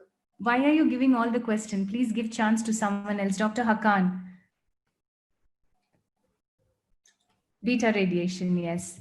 Going on to the next question, who among the following famous personalities in ocular oncology inspired a movie based on their life spent as a star athlete? We heard Dr. David Abramson was a champion, world champion swimmer. Dr. Carol Shields was a world famous basketball player. Dr. H.B. Stallard and Dr. Stephen Herigard. So Dr. Stallard was an Olympian, and anyone want to give? Fire, Stallard. Stallard, Chariots of Fire, yes. All right. Question number 4. Can you name the funnel-shaped area that marks the posterior end of the hyaloid canal over the optic disc? That is the Petit. Yeah? Petit. Okay. That's Petit canal. This area, who's answering? Shahid. Shahid, you have to give me a present now. You have to give me a prize. Fine. That's not petite? Where is petite usually? No, the canal is called the Petit's canal. Okay. Yes. So it's just to confuse, I just put it as space of petite. It's actually space of Martigiani. Oh. Yeah. So this small space over here near the disc, it's the space of Martigiani. Yeah. So it is a canal of petite. I just put it as space of petite to create a little bit of confusion This over question here. should be excluded. This is not oncology. Well, it is PFV. PFV is a condition which, Dr. Hakan, do you agree that we get to see this white reflex baby sometimes landing with persistent fetal vasculature? Yeah. Right, yeah. So that's why I had put that. I mean, differential diagnosis, I think it's a good idea. Yeah. All right. So this, a 34-year-old lady with proptosis and loss of vision, what is the most likely clinical diagnosis? So everything is here. The clue is here. This is MRI, and what would you think it is? It's arising. Is it from the optic nerve, away from the optic nerve? Optic nerve sheath meningioma. Looks like Primary optic nerve tumor. Looks like a glioma, but a Yes. coronal will be needed. All Coronal right. section. Yeah, so this is an meningioma. elderly lady. Yeah, so she's a Meningioma. optic nerve glioma, yes, and meningioma is the answer, optic nerve sheath meningioma. Right, optic nerve glioma is definitely a differential diagnosis, but we usually see children with proptosis and optic nerve enlargement, in optic nerve glioma, and this does have a classical, kind of a tram track appearance over here. So the answer here is optic nerve sheath meningioma. Yeah, correct. Question number 2, who coined the term retinoblastoma? Virhof. Okay. Shahid, it's you? Yeah. Yes, Frederick Yeah, Thomas Virhof. Yes. Question number 1. It's medulloblastoma. Okay. No, it's medulloblastoma, I feel. No, it's Epithelioma is the correct answer. So the following histopathological feature is seen in all except. medulloepithelium. Yeah. Medulloepithelioma. No, it is Malignant medulloepitheliomas can have the same structures. Yes, it is Medulloblastoma. medulloblastoma. Shahid, you're right. Yeah, it's a rosette, true rosette. Medulloblastoma is pseudo rosette. Correct. Dr. Tatiana, Dr. Geeta? Yes. All right. So yes, so we come to the end of this very interesting webinar. And once again, thank you team for making this so interesting, making it too interactive and educative. And Mr. Navneet, are we ready? Yes, ma'am. All right. Yeah. We have the winners, the top 3. Yes, ma'am. All right. Do you want to go ahead? Yeah, it's with you, ma'am. Oh, where is it? Just check your WhatsApp. What is the prize? It's books, which will reach them. Yeah. So, Navneet, do you want to play the video? Yes, ma'am. Okay. Right. Go ahead.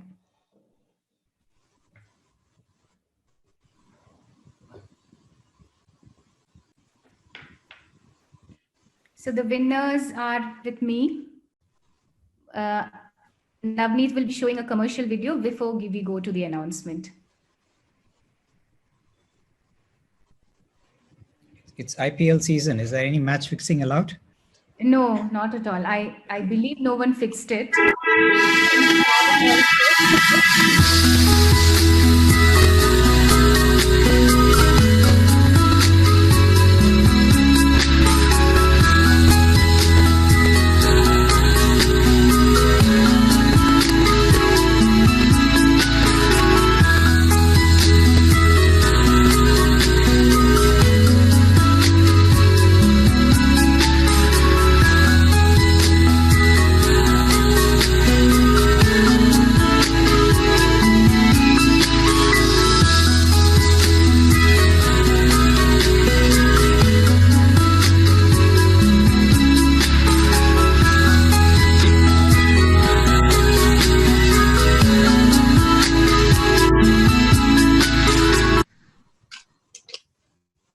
Yes, Thank ma'am. you, Microlabs. Thank you, Microvision. Once again, thanks a bunch for supporting this wonderful academic extravaganza.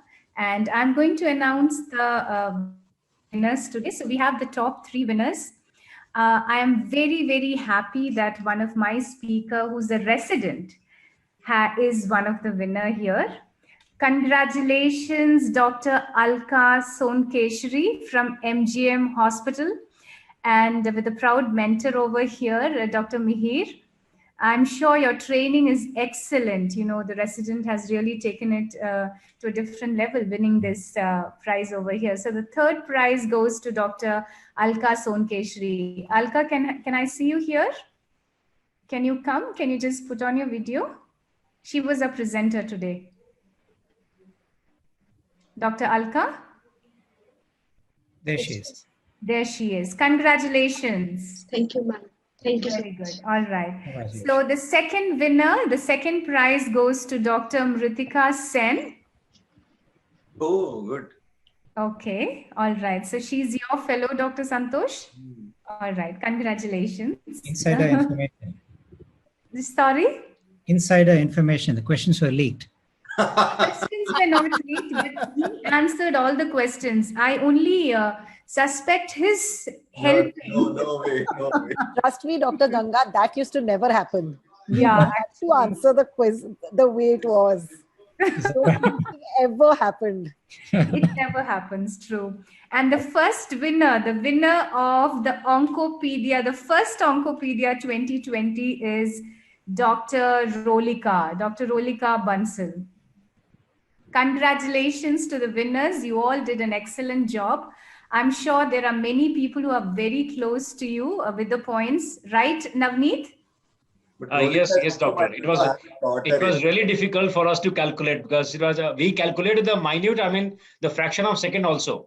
Yeah, so it's based on that the result was declared. Can you recognize the mentor as well? Recognize the mentor, Dr. Rolika Bansal mentor. Dr. Santosh Sonawar. All the mentors. All right. Well But done. Dr. Rolika has she Dr. joined? Rolika is, yes, Dr. Santosh sir's fellow. Okay. She just joined. Joined? Okay, Yes, now yes, I she might joined. retract that, Dr. Ganga. I might retract that. He answered.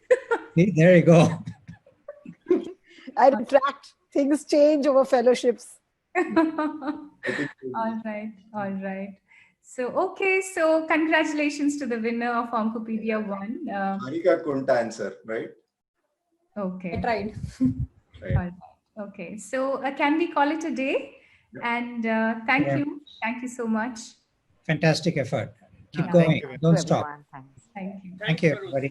Hi, Dr. Bye. Lakshmi. Thank you, Dr. Tatiana. Have a wonderful day. Dr. Hakan, keep Great. yourself warm and safe. All right. Yeah, it's winter. Navneet, thank you very much. I think Thank you very much, sir. Thank Superstar. you. Thanks a lot. He did a 10-hour webinar for us a couple of weekends ago. Oh, wow. And it ended right on the dot. 2 4.5-hour programs. Thanks to Okay. Navneet. It is Okay. right on the dot. So Navneet, you're fantastic. Thank you. Thanks a lot, sir. We have an entire team, sir. Basically, it's Thanks, all sir. a team effort. Yeah. Thank you. Thank you very Thank much. you, Navneet. Thank you very, very much for Thank you, being this Feroz. strong- this pillar behind the scene. Yeah. Thank you. Thank you, everyone. Good night. Thank you. Thank you.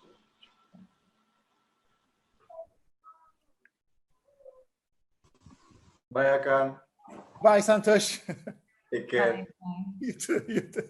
Bye.